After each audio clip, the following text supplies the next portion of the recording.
What's up, TTBoy TV? Welcome. Today our guest is very special.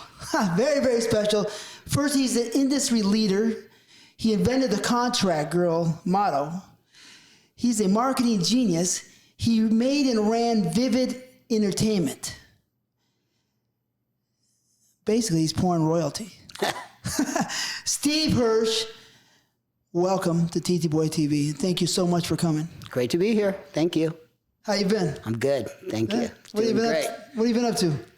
Well, it's a new life now, you know. I'm not very involved in the industry anymore. I don't do a lot. We've licensed our business for the most part to a company in Canada, Gamma Entertainment. They're doing a great job and just enjoying my life. That's good. That sounds good. I have so many questions. Okay. I mean, you know, so you say to yourself, where do you start? So I need to start at the beginning, if you don't mind. Let's do it. It's a little personal, but it's the beginning. Your sister Marcy was nice enough to tell me a couple things, you know what I mean? But like, where and when were you born? I was born in Cleveland, Ohio in 1961, so I'm old. I'm 58 years old, but I'm happy and I'm still out there doing my thing. Grew up in Cleveland for the most part, and then in ninth grade, when I was 15, the family moved to California. My father was in the adult industry in Cleveland. He worked for the real porn king, Reuben Sturman. I'm sure you've heard that name. Yeah. Well, Reuben was the real king. I mean, he was the guy that invented the peep show that obviously everybody knows. And people used to go in and drop those quarters, and then Reuben used to send his guys around, pick up the money. He used to keep a nickel of every quarter, and made a ton of money. And he was really the real porn king, the real deal. So my father worked for him as a salesman. And then, you know, like many people, they want to go out on their own and they want to start their own business. So packed up the family and off we moved to California. And my father started his business. So when did your father start working for Reuben? Probably in the early 70s. That's the beginning, really. Yeah, I mean, the industry was around. I mean, what Reuben also did is he created a real distribution network. So he had warehouses all over the country, in LA, in Chicago, all over Atlanta, all over the place. And so he really invented distribution. So the industry was around.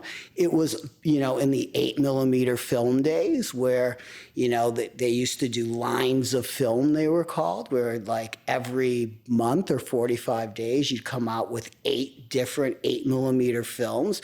Some of them would have sound, some of them would be in color, and they would be about, you know, 8 or 9 minutes long. And we'd pack up those 8mm films and we'd sell them, and primarily to Reuben's network of distribution, but other people as well. And that's how it was back in those days. Well, it's pretty mysterious, wasn't it? Yeah, you know, I mean, it wasn't until we really got going that we saw people be a little bit more, you know, transparent with their businesses. Back in those days, it was mostly underground. The guys, you know, they just had big balls and they weren't afraid to get busted.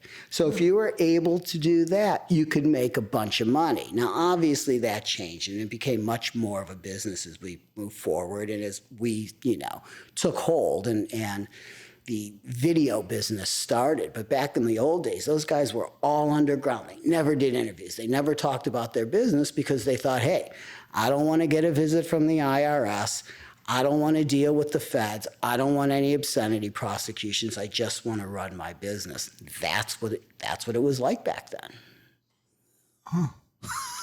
You know, and there were people, and Ruben was there, and my father was there, and a guy, Noel Bloom, was there. I heard of him, yeah. Okay, what was Heard his, of him. Oh, my God. Yeah, I mean, a lot of times. Yeah. I didn't meet him. What was Yeah. his stature? What did he look like? I like to make a picture, yeah. Noel was tall, thin, smart guy. He was the one who created Swedish erotica, and what Swedish erotica was, sort of the thing that set them apart, is all the girls wore like little scarves. So that was sort of his, you know, his way of standing out. And then as time moved on, he got into the video business. One of his main contributions was he was the one who came up with the big box. You know, originally the box sizes were the size of a videotape. But what he did is he came up with an insert, put the tape in there, so the box was much bigger, so that it stood out on the shelf. He knew marketing a little bit, That's right. He understood that, look, the more shelf space he could take, the better the chances were that he was going to sell his movies. But Noel was a real pioneer. There were, you know, others as well, but you know, Noel was really pretty high profile. Did you talk to him a lot? Or you were in touch with him? Yeah. I mean, I knew Noel very well. Noel's still around. Oh, is he? Okay. Yeah, Noel's still around, and he's doing okay. In fact, we had a get together probably a couple of years ago where a lot of people, a lot of the old timers in the business got together, and Noel was there, and people sat around and told stories, and you know, Ruby Gottesman was there before he passed away. Ruby, the guy who was Steve Ornstein used to work for, right? That's right. Wicked, right? Right, yeah, the great Steve Ornstein. Right, And he worked for Ruby, and a lot of other people were there too, and it was fun. You know, it was really fun. Kenny Garino was there, and Teddy Rothstein was there. Wow. And it was really a who's who of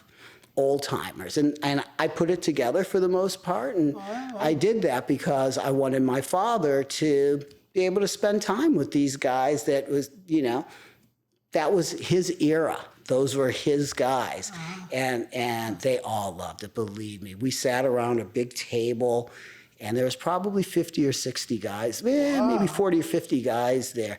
And we just went around the table, and I asked everyone to tell a story, and, you know, what they remember most about the business, you know, what were they most proud of, what was their biggest accomplishment, things like that. Wow. It was fun. That's romantic almost. It was good, you know, it's a nice thing to do. And those guys hadn't seen each other for, in a lot of cases, for many, many years.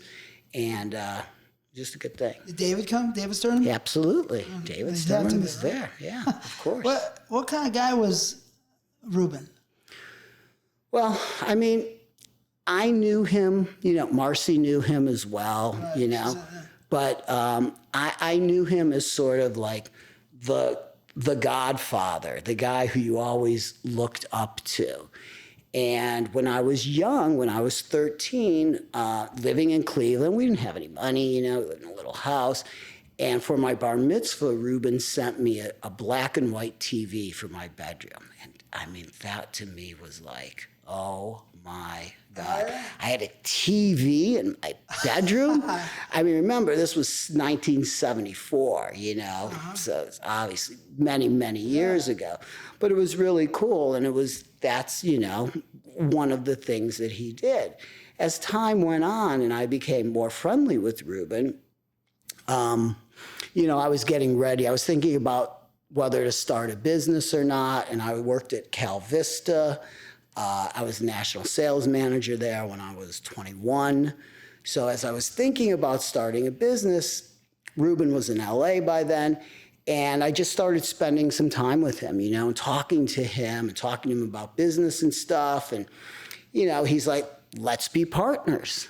And I was like, I knew it wasn't a great idea because of all the baggage that came along with Ruben being Ruben. But, you know, it's obviously something that, you know, we talked about. And then ultimately he said to me, you know, look, I'm only bad for you. I can't be good for you.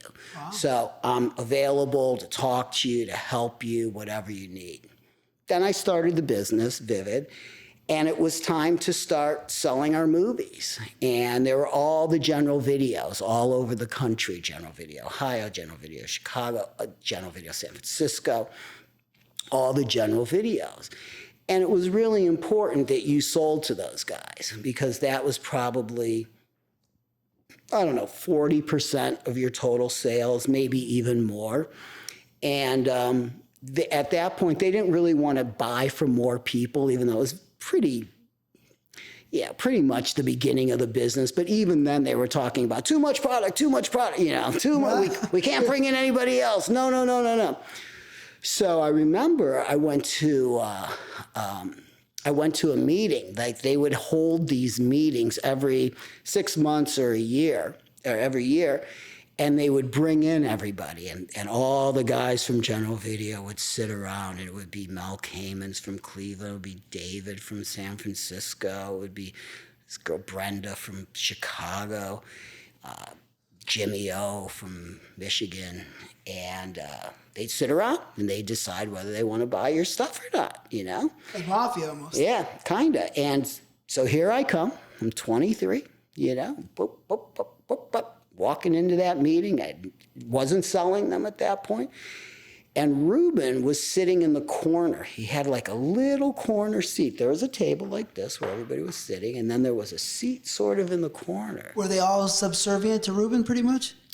Ruben was really like the godfather. Now, he didn't own all of those distribution places, but they all pretty much owed their careers to Ruben. And Ruben had had a lot of legal issues along the way, even at that point. So he didn't legally own those businesses, but they listened to Ruben, and what he said carried a lot of weight, as it should have. So anyways, I'm sitting there at this, you know, and I'm telling, we got this movie, it's called Ginger, and this is great, look at my packaging, it's different, blah, blah, blah, blah, blah. And they were looking at me, and I remember David Sturman. He's like, yeah, I don't know if this is gonna work for us. And Mel Kamens from Cleveland was going, yeah, it looks okay. And so Ruben he's doing whatever he's doing. He looks up, he goes, oh, you guys are all gonna buy from him. And that was the end of that. And I was in with the general videos, and that was that. And that's one of my Ruben stories, you know. And then as time went on, I continued to have a relationship with him and talk to him and stuff. But then things got crazy, and you know, all the legal trouble that he had, and then he went to jail, and then he escaped, and then he got caught, and then he got put back in jail. And it was sad because he was a guy, he was a really smart guy, he was a really refined guy, he was an absolute visionary, he understood business. It wasn't just about sex movies and stuff like that. He understood the business part of it, like you do, you know? And so it was a shame it sort of ended that way for him. I remember going in his office once, and there was just like, it really was like the Godfather, you know? He'd like, you know, have, you know, just whatever he wanted was there for him. I heard a lot of stories, but it sounds to me like he really cared about you or liked you. He did, you know, he did. I think he felt, and he said to me, you know, you're different. He's like, you understand what's going on. You're not a guy who just wants to make movies and have sex with the girls and stuff like that, which I didn't. I mean, that really wasn't my thing. It really never was my thing, you know? I never went to the set. I mean, I went to my first movie. I went to the set one day, and that's where I met Ginger. I took... Ginger Lynn. Yeah, I took the head of Playboy when we were in the middle of doing a deal with them. I went to the set with him one day. I said, no sex. I don't want any sex going on when I'm here. And I brought him, and I think I went one other time for a magazine shoot, and and that was it. 3 times on a set? That was it. Wow, that's incredible. 3 times, and it was enough. That just wasn't my thing, you know? I always believed that give the reins over to the people who know what they're doing and give them enough leeway. They don't need me coming in and tinkering with this and that. And I'm not a director. I'm not good at that. But what I thought I was pretty good at was picking guys and girls, women, who were good at that, whether it was Paul Thomas, as you know, worked for me for many years. PT, wild PT. That's right. And who I'm sure you're going to have on at some point. Oh, I have him on. Oh, you already have him on. He's a Yeah. great guy. He's great. Or Kelly Holland. Had her on. Yeah, and you know, she worked for me for many years, and then went on to Penthouse, blah, blah, blah, blah, blah. But anyways, I always felt like give them the leeway. They don't need me there, and they're going to do a good job. You know, ultimately, we made the decision. I never really watched the movies. Never? When you were younger? Not when I was younger or when I owned the company. I was just not that guy, you know. Wow. We had editors who I thought did a good job. And I knew what the reviews were. I would talk to people like Paul Fishbein from AVN and ask them, you know, what do you think of this movie? What do you think of this director? And I trusted them. But to tell you the truth, I wouldn't know a good movie from a bad movie. I mean, I could see if it looked good. I could see if the girls were pretty. I mean, but the sex and all that stuff, I mean, that just wasn't my thing. So when you were younger in school, you weren't girl crazy, or you were just... You know, when I was in junior high and high school, I had one girlfriend. And then after that, I was in my early 20s or maybe 19 or 20, I had a girlfriend that was in the business, and her name was Lori Smith. I heard of her. Yeah. That's her stage name? And her real name. Oh, okay. All right, so she wasn't that she didn't know to change her name. But, and then she introduced me to a girl that I was with for many years. Lonnie Sanders was her stage name. I heard of her, of course, right? Yeah, and so I was with her for many years. Was she the redhead, Lonnie Sanders? Auburn. Auburn? Yeah, Auburn. I met her, right? Yeah. Was that Lonnie Sanders? No, this is before my time. Yeah, I think it was before your time. You're much younger. Oh, yeah. No, we're pretty close, but you started quick. But I think I think she was probably gone by the time you started. that's what I think, but I just, maybe it's the stage name, but then the real name is, you know what I mean? So. Yeah, she was, so I was with her, but I never did the, like... It's only 3 girls. Yeah, and I mean, and I didn't, and you know, and I was sober, you know. I got sober when I was 20. Oh, I know he has some good stories about that. 26 or 27. Yeah. So I wasn't into the drugs and hanging out with the girls and partying with the girls. I know it might not be super sexy for this podcast, but it is what it is. This is an art piece. This is my story. Yeah. You know, this is my journey. So no, I was never into dating a bunch of girls. Yeah, there were girls along the way in between these big, long, major relationships, and then I was met my wife, Lori, and that I was with for many years.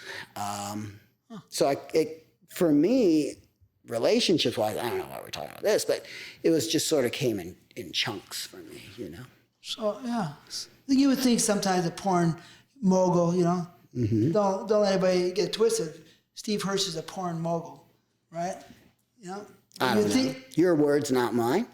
Well, it's a fact, Genius, porn mogul. You would think, I don't know what you would think, but See, part of the reason that we were as successful as we were, probably, I know exactly what you're saying, is the fact that I wasn't that guy. Yeah. The girls would come in my office and we would, sign girls to contracts and stuff. And there was never that weirdness that they were worried that I'm going to hit on them or that they had to have sex with me to get a job. There was just none of that shit. And I never did that. It's like I never took a Polaroid of a girl, as the girl in the old days when we had Polaroids, That was a dream. Yeah, those were a long time ago. But I would always go see Marcy. Go see Marcy. really? I never had the That's girls incredible. I never had the girls take their clothes off in front of me. I just didn't. First of all, I think I was uncomfortable with it, you know? And I had people who would sort of do that. So I think that, yeah, part of the whatever success that we had was due to the fact that I wasn't living that life. Yeah, I think so, because you can have more focus on your company. And again, like I said, it's not like I was drinking. It's not like I was doing drugs. I mean, we worked hard. I mean, at the beginning, I remember we'd work all day, and me and my partner back then, David James, we had one car between the two of us. He'd pick me up in the morning. We would go to our little warehouse on Khalifa Street. And Yeah, you kept that for a long time. I used to meet, we rented go that there. from Hal Freeman, who owned Hollywood Video, and he was nice enough. We didn't have any credit or anything when we started, and he was like, "You can just stay here." He's like, "I don't need any credit application. Just pay me every month," which of course we did, and that's where it started. But I mean, we had nothing. I mean, like I said, we had one car between the two of us. We'd go to work all day. We had a little mail order business. So at night, we'd transfer the phones, one night to his house, one night to my house, and we'd stay up all night and we'd answer phones and sell mail order, you know, and that was a second part of our business. And so it was very small, and well, all businesses start small, but that was the very beginning, and it was just focus. You know, we did the thing with the packaging that had really never been done before, which was no nudity on the front of the box. It wasn't like the old days, way before you, where they would, where they would take a still from the movie and throw it on the box cover.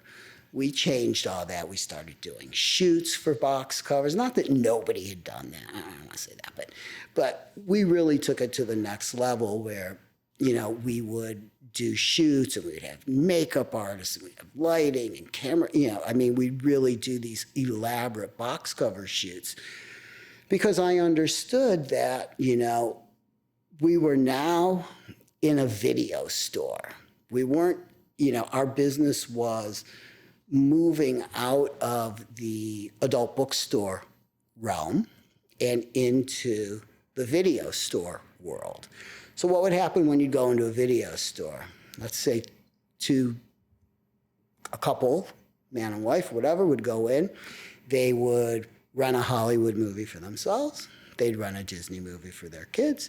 And then maybe they'd go into the adult section that was, and you remember this, that was sort of around the corner, right? Bat wing door or something like that. Yeah, but I wanted them to feel comfortable when they went into that area that our box covers didn't look that much different than the Hollywood movie box covers.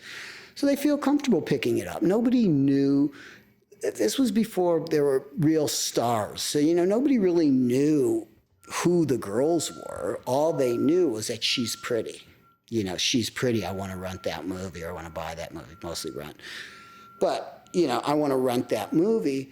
And so it was all about the packaging.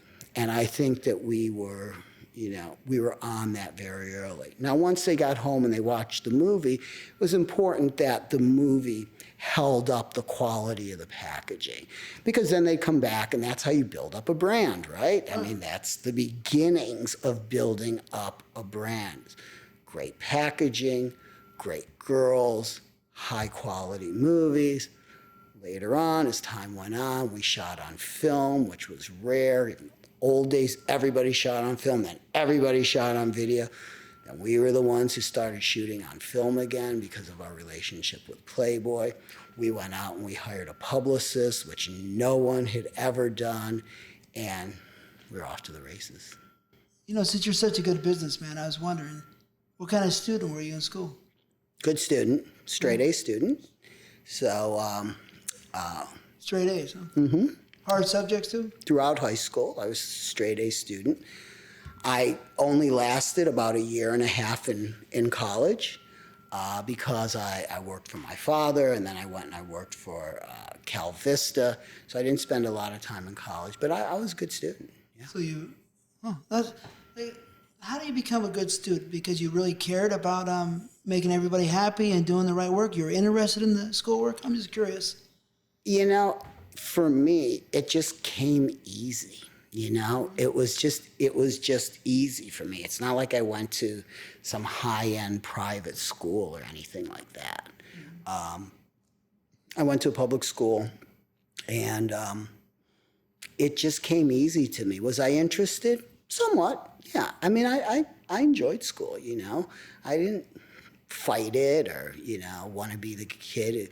I mean, yeah, I ditched school like everyone else, but you know, I kept my grades up, and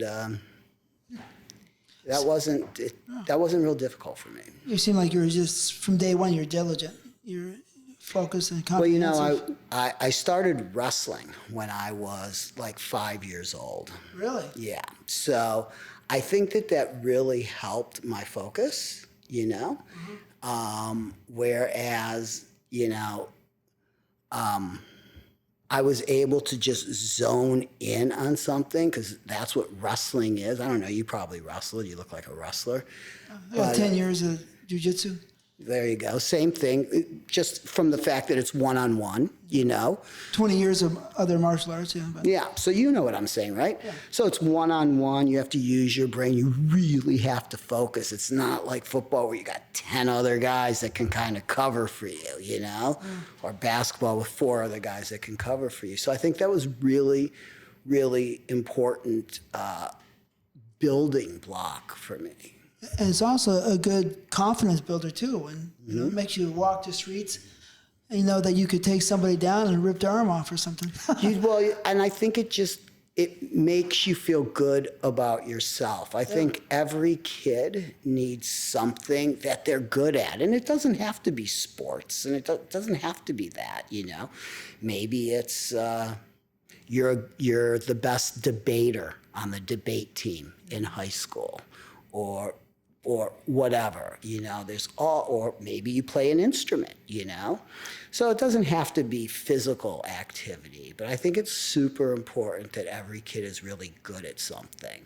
For me, the only point I was making is that the wrestling really taught me focus. Yeah, I'm gonna let you know that when I started doing a lot of martial arts, a year and a half or a year after I got into business, it excelled me to another level as a performer and the focus. So it was very crucial for my performing years. Absolutely. And probably business years too. And I love aggressive sports, you know. Yeah. But how long did you wrestle for? I wrestled through high school. I was a city champion in high school. Well, wait. 112. Yeah. I was 99 pounds, yeah. Yeah, oh, you're 98 pounds. Or 96, it was 96 in those Back days. then, yeah, I was 112, and then we moved up as the year went on, and up to 115. They gave you a few pounds as the year went on. So yeah, I was a good wrestler, you know, and were you strong or just technical? I think I was both, you know. I think you need some of both to really be good, because there's a lot of other kids who you're wrestling against, you know. But I liked it, you know. It was something, you know. I still love watching wrestling on TV, not professional wrestling. I'm talking about collegiate wrestling, you know. I love it, and it's because I'm just, you know, amazed at how good those guys are. Are they better now? Or oh yeah. I mean, it's just a whole other level of extreme athletes, you know. Because the UFC has also brought that jiu-jitsu into play, so I think I see a little bit of touch of jiu-jitsu in wrestling too, right? Yeah, and you see a lot of wrestling in UFC, right? Oh, I mean, those guys have, you know, a lot of them have a wrestling background, right? Yeah, so they win the most. Usually it's the control of the body, right? That's right. That's right. So yeah, I think that was a piece of what ultimately we were able to put together. So I know, since we're on the wrestling point, I know Kevin Beach told me that you guys wrestled one time. I remember, you know, I think he has mentioned that. I don't know. Kevin's a crazy guy. So He's a big guy too, yeah. The big guy. He's a great guy. He reminds me of you a little bit in the fact that he is a loyal guy. I mean, if you are his friend, there is nothing he won't do for you. I mean, nothing like you know? So yeah, I love Kevin. He was there at that big dinner. Oh, yeah. Yeah. Kevin. He's interesting. I hope to get him on the show one of these days. Yeah. But when he's not traveling and all over the world and on his boat, and you know, he's smart. He enjoys life. And he should. Yeah. So the girls weren't chasing you around. You're a wrestler and you're a champ and all that.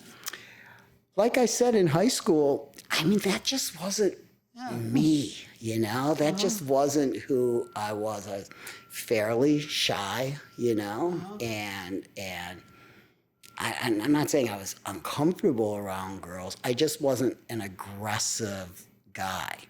And I had a girlfriend, like I said, all through high school, 10th, 11th, and 12th grade. And I really liked her, you know, and we had a great time together.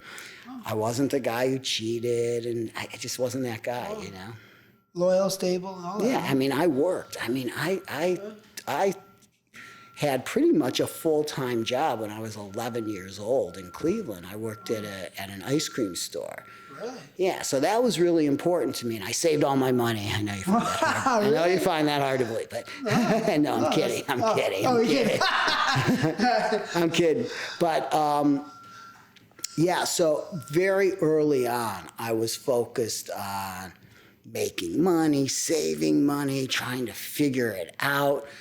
I mean, 11 years old, I was working till, you know, on the weekends, I was working till 12, 1 in the morning at this ice cream store. And then when we moved to California, I always had jobs. One job was, you know, selling air conditioning units. And another job was putting together spark plugs and packaging spark plugs together. But I was always looking for a way to make money. Wow, that's interesting. Huh. I worked, when I was 6 years old, I used to work in the mines. Open pit mine in Death Valley. Yeah, well, that's a little different. Yeah, that's a little different. When I was young, I used to sell corn, you know. Really? Sell ears of corn and sell tomatoes. On the side of the street or something? Yeah, I used to go and walk house to house, you know. Really? That's great, man. That gave you strength. And gave me strength and it let me know that, like you said, it gave me a lot of confidence. Yeah, that's interesting, because you could talk to somebody. I mean, it's food people like to eat, but that's a little, it's a rough door to door. I think it's kind of rough, but food is fun, you know what I mean? But I mean, I was always pretty good at sales, you know. I was always pretty good. I could always sort of figure out how to do that. So from early on, I was like honing that skill. And then when I started the business, I did all the sales, you know, for the first, I don't know, at least first 5 or 7 years. I did all the sales, and I loved it, you know. Oh, I did little sales. I think it's fun to get to. Yeah, I mean, yeah, it's a rush. Yeah, I mean, I really enjoyed doing sales. Yeah. Eventually, I sort of gave that up because, you know, we were working on the business stuff. The business stuff was really starting to happen. But yeah, I mean, I worked on that from a very young. To think, you know, at 11 years old, you're already thinking about how to make money. Mm-hmm. Where'd you pick that up from, you think? I don't know. I think that you're just born with it, you know? I mean, my father, he had a job, you know. He was a stockbroker in Cleveland, so it's not like he was, you know, running his own business and trying to, you know, figure out how to do it. For me, I just liked it. I never wanted to be dependent on anybody for money. My parents didn't have any money at that point, so, you know, I made my own money, you know. I used to, and I wasn't perfect, you know. I mean, nobody is, but you know, sound like you are. But I wasn't. I mean, I remember when I was a little kid, I would go and I would like steal stuff and then take it back and like to get the money. But what I would do is I would like grab like like women's nightgowns, because when I would go to return them, they wouldn't think that a kid's gonna steal that. So I would just say, this, my mom asked me to bring this back. I don't have a receipt, blah, blah, blah. So, you know, I wasn't perfect, but. How old are you? Young. 10. Wow, that's incredible. Probably 10. Really? When you did that, some great thinking. No wonder you did what you did. A long time ago. I wouldn't recommend that for anybody Well, else. it's the thinking that got you going. You Right. know? It's all about the like, brain set. where's my edge? Where's my edge? Yeah. Where's my edge? So you kept thinking, how do I get an edge? Yeah. That's great, man. Was your father, who was, you know, the bigger influence in your family? Your father, your mother? Was your father cool? Yeah, they were both cool. My parents were both cool. I mean, when I wrestled, my father was there at every practice, at every match, you know. So he was, and same with Little League and all that stuff. I mean, they were very involved. You know, and I think my mother was just really about, you can do whatever you want. I mean, you know, we lived in a little town in Cleveland, you know. I mean, you didn't see a lot of, you know, real success stories come out of there. There were some, of course, but you didn't see a lot of that. But, you know, my mother would instill in me that sky's the limit, you know, you can do whatever you want. And I think I saw early on, and, you know, a big thing was when we finally moved to California, you know, because now you're in the big time. You can really, you can't, it's harder to make money and get into the real world when you're in Cleveland because it's a small town.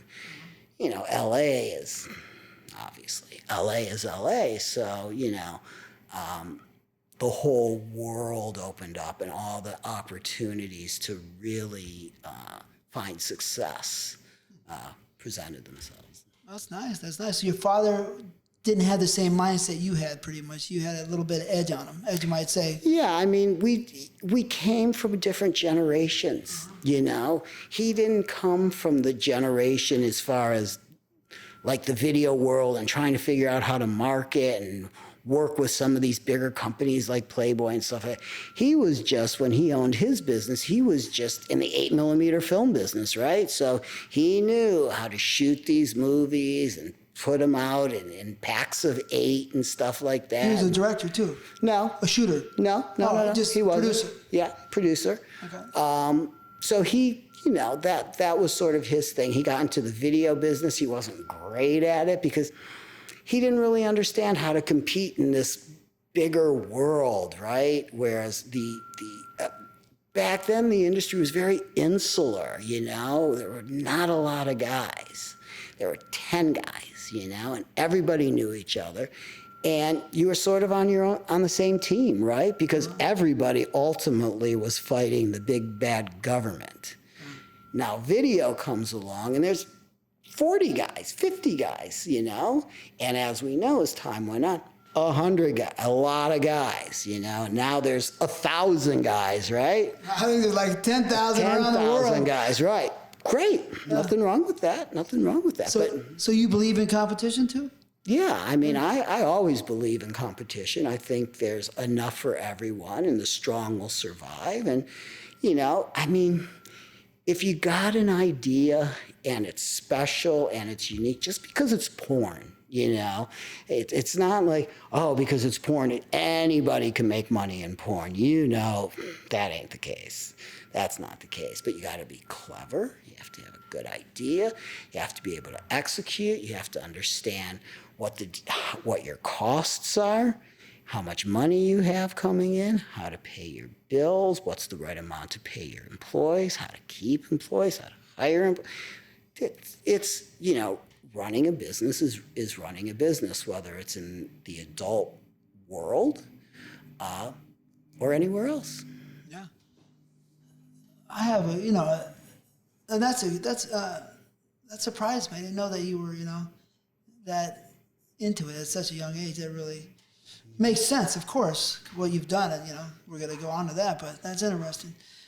But so Ruben, of course, as far as I know, was really connected and tight with DB. I don't know. I mean, I guess. I mean, again, these guys were the pioneers of the industry, the real pioneers. So I think they were all connected in some way. Were they best friends? I don't really know. I don't really know that history part of the business, but you know, there were some guys who were around at the very beginning. There's a guy, I think in Atlanta, Mike Thevis, and I'm sure other guys around the country. But Reuben he was different. He was just a different breed of cat because he was a businessman. But DB was a businessman too. Did you ever? Yeah, I never met DB. Never met DB? No. They used with Ed from Deluxe, right? Yeah. Oh God. Rothstein, or what is his last name? Well, yeah, you're mixing up two things. I mean, there's Teddy Rothstein. No, of course, but Ed from Deluxe. Eddie from Deluxe. I don't think his last name is Rothstein, is it? No, it's Steen. The Jew. But you know, you know Ed. Yeah. Of course. But his father was, you know. But he said when he used to walk with DB, the people would go, I mean, he's the Godfather. But Reuben's the Godfather I don't too. remember. I mean, I don't really know the history that well, quite honestly. But I don't remember. I think DB was just sort of involved in the business. He's with Teddy. From a different perspective. Like, he was sort of looking down and owned all these businesses. Reuben was in the business. Reuben was running his adult business day to day and had the distribution center and had all that. I think DB, and I could be wrong, but I think DB had guys working for him who did that, whereas I think Reuben was right in there, you know, running the day-to-day business, whereas DB probably had many businesses that he was running. Makes sense. Did you know that Yako, Teddy, and Marty and DB grew up in the same project? Yeah. I mean, I didn't know about DB, but I know that Yako, Jesus. I mean, Yako, I haven't heard that name. Is he still around? I was talking to him the other day. Wow. I love him. Great guy. Great guy. But, I know that he was friends with They grew up in the same project as little kids. That's interesting, huh? Yeah. Marty and Teddy are just, you know, the best. Yeah. Absolutely. So, is it true that, you know, I heard this story, you know, those mythical stories, right, about Reuben, right? He had 1,000 stores at one time, each making $1,000, you know, a day. Some, you know, beautiful, crazy. There's no way he had 1,000 stores. No? No, I don't believe that. But I think that what Reuben did was, you know, he had an interest in a lot of stores because in a lot of cases, he was the one who provided them with their merchandise, right? So as a result of that, maybe he owned a piece of all of these stores. I don't think he wasn't really a store guy, you know? He was more of a distribution guy who sold into the stores. Oh, so I heard he had comic books in the beginning. He did. Door to door or store to store, right? Yeah. I mean, what he used to sell was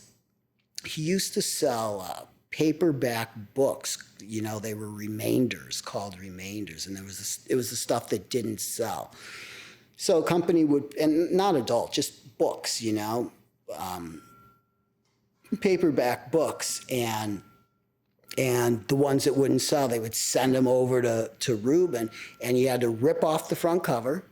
So there was no front cover, and then he used to put them together. Sometimes he'd sell them one at a time, but he would put them together in packs and sell them off. And then that's how the pack business really began, you know, the magazine packs. You remember all that world? I love magazines, yeah. Well, of course. Yeah. The packs, you know. 3-pack, 5-pack. Yeah, I mean, that was really Reuben, you know, that just put them together, the stuff that didn't sell, put them together, you know, 5 at a time or whatever, and sell them cheap. I mean, the pack business is still around in a very, you know, end of the line sort of way, but they're still around. You know? It's funny. I mean, there's still the machine business is still alive in some ways. There are still some adult stores that still have a back room with the machines. And David Joseph, you know David? You know David Joseph? Yeah, Dion's brother. Yeah. And I mean, David really, is very involved in that, and very sophisticated Really? technology where, now he controls what's going on inside the booths. It's from a central place. So he can switch movies in and out based on what's selling. So yeah, I mean, that business, it's probably 70 or 80% gay at this point, but that world still exists. Yeah. It's like a throwback, Eddie Whittlestead, right? Had so many stores too. Are those Yeah, from Reuben? I mean, I think Eddie sold his business to David. I think that's how David sold the machine business to David. He sold the store business to someone else. Romantic or whatever it is. Yeah, to Steve Brown. Steve, yeah. Is that C.W. Whitewater? No. Huh? Is that C.W. Whitewater? No, Steve? no. Steve Brown. He worked for Eddie for many years. At one point he was married to Eddie's sister, but ultimately I think Steve bought those stores. I did the sales too, right? Huh? I did the sales too when I first started. I didn't know shit, right? I just got a list. I start calling. They're going, "Who the fuck are you? What the fuck you want?" The same thing, almost harder in your day, probably because I already had a couple movies out. Right. They're like, "What the fuck?" Well, yeah, fuck you, Yako, especially. Yeah. I ain't paying that. Fuck you. 10. I only paid 10. Right? So he just said, "That's too much. Fuck you." Right. But then eventually you're in the game. Yeah. I mean, I didn't know shit, but I made it. How old is Yako? It's got to be 82, 83, Yeah. 84. Good for him. Tell him I said hello. I will. So, did you meet Yako numerous times? Mm-hmm. Yeah. Did you go to his spot up in near the Empire State Building? No? Probably. I don't remember, but maybe. Yeah. I mean, so when you He always wanted stuff cheap. Cheap.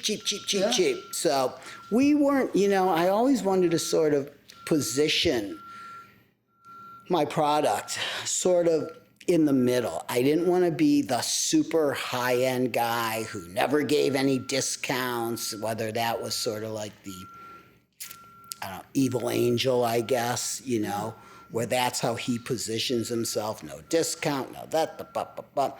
I also didn't want to be the low-end guy, the leisure time guy, the Mark Carrier guy, right? Yeah. So I wanted to position myself sort of, if Mark was a 1 and very successful, so I'm not saying... Very smart, too. Yeah.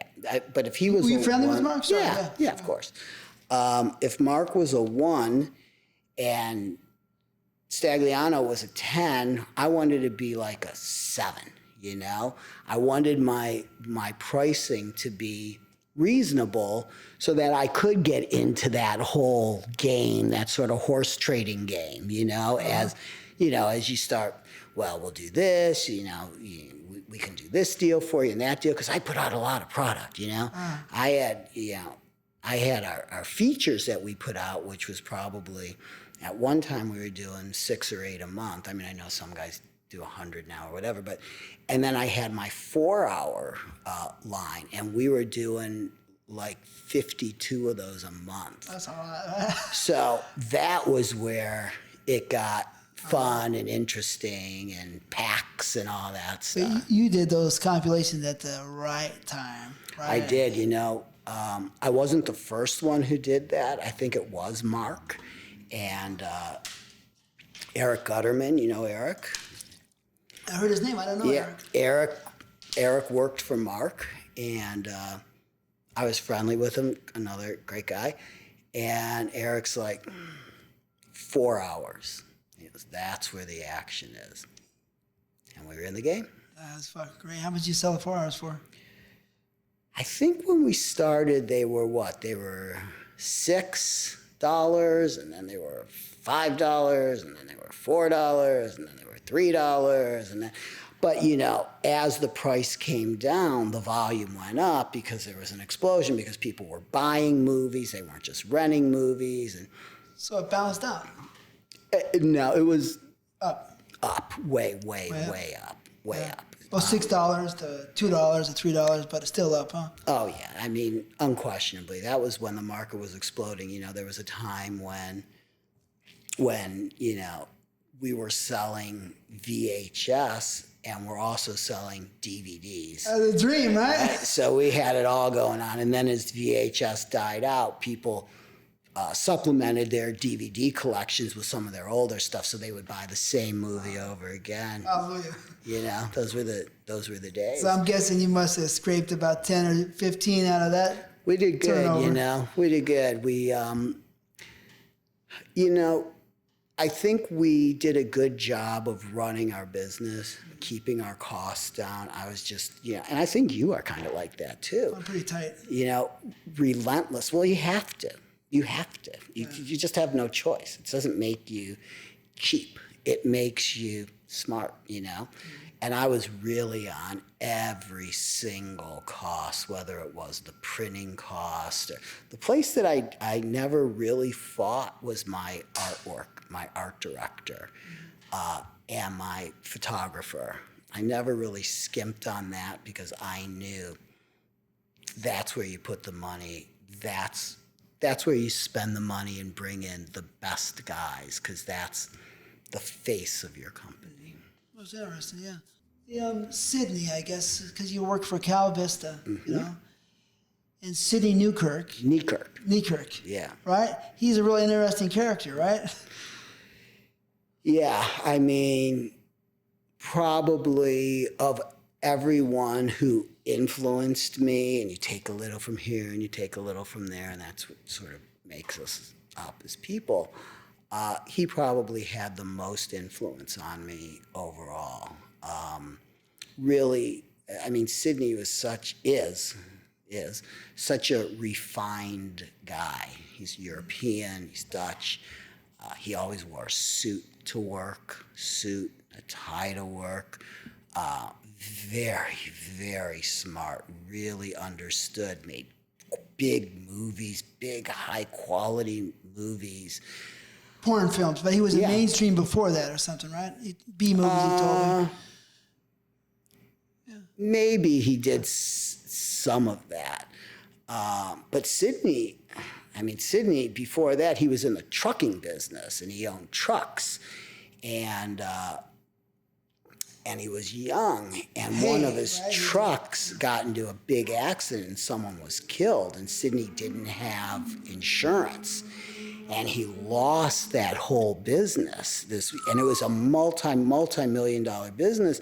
And so some guy owed him money, and Sidney said, I need the money now. The guy said, I don't have any money, but I have this like 16 millimeter adult film.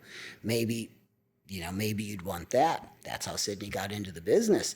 And he took that. Wow, that is crazy. Yeah, he took that movie and started selling it to theaters and selling it to all over Europe, because Sidney speaks 7 or 8 different languages, so he'd sell it all over the world.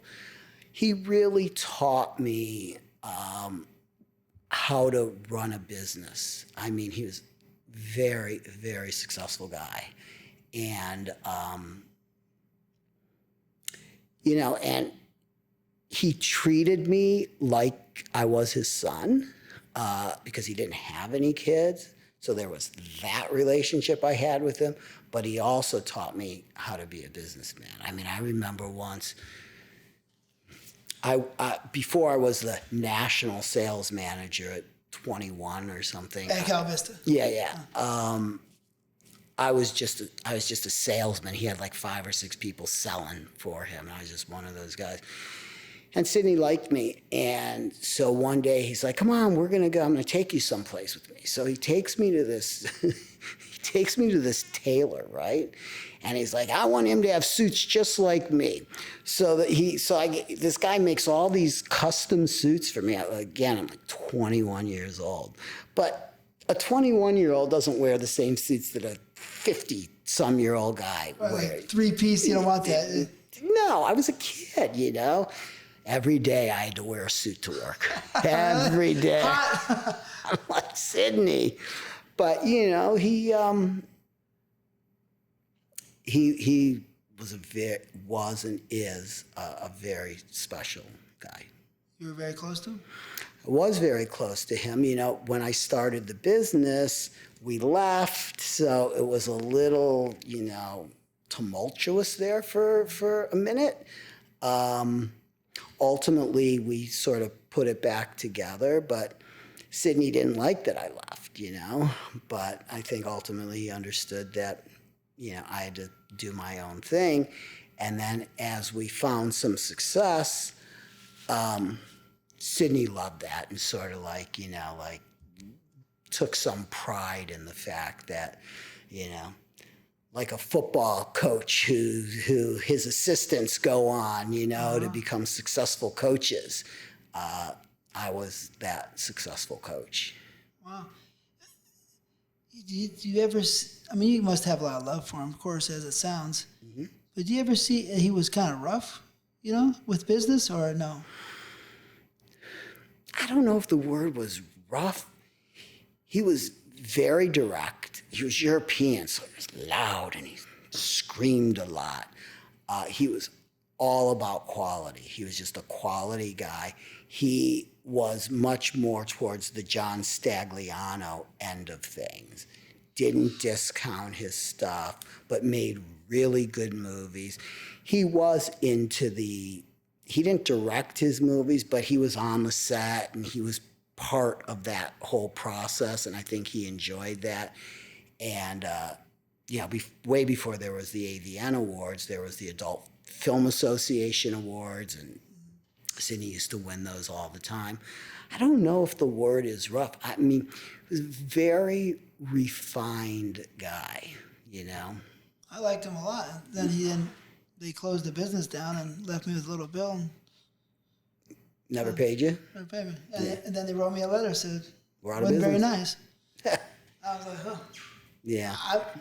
I speak truth, you know? Yeah. Yeah, but anyways, but of course. Yeah, you know who else did that was Marty Rothstein when he closed down Model. Of all people, Marty didn't pay anybody. No.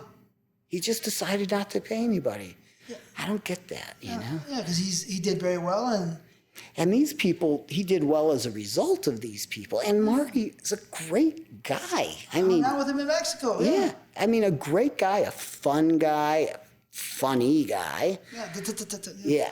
Yeah. I was always surprised to hear that. I mean, we were already gone. We had already given up. At that point, I think he left me with a bill. Hustler was distributing our stuff or whatever. I don't know. I could have been out by then.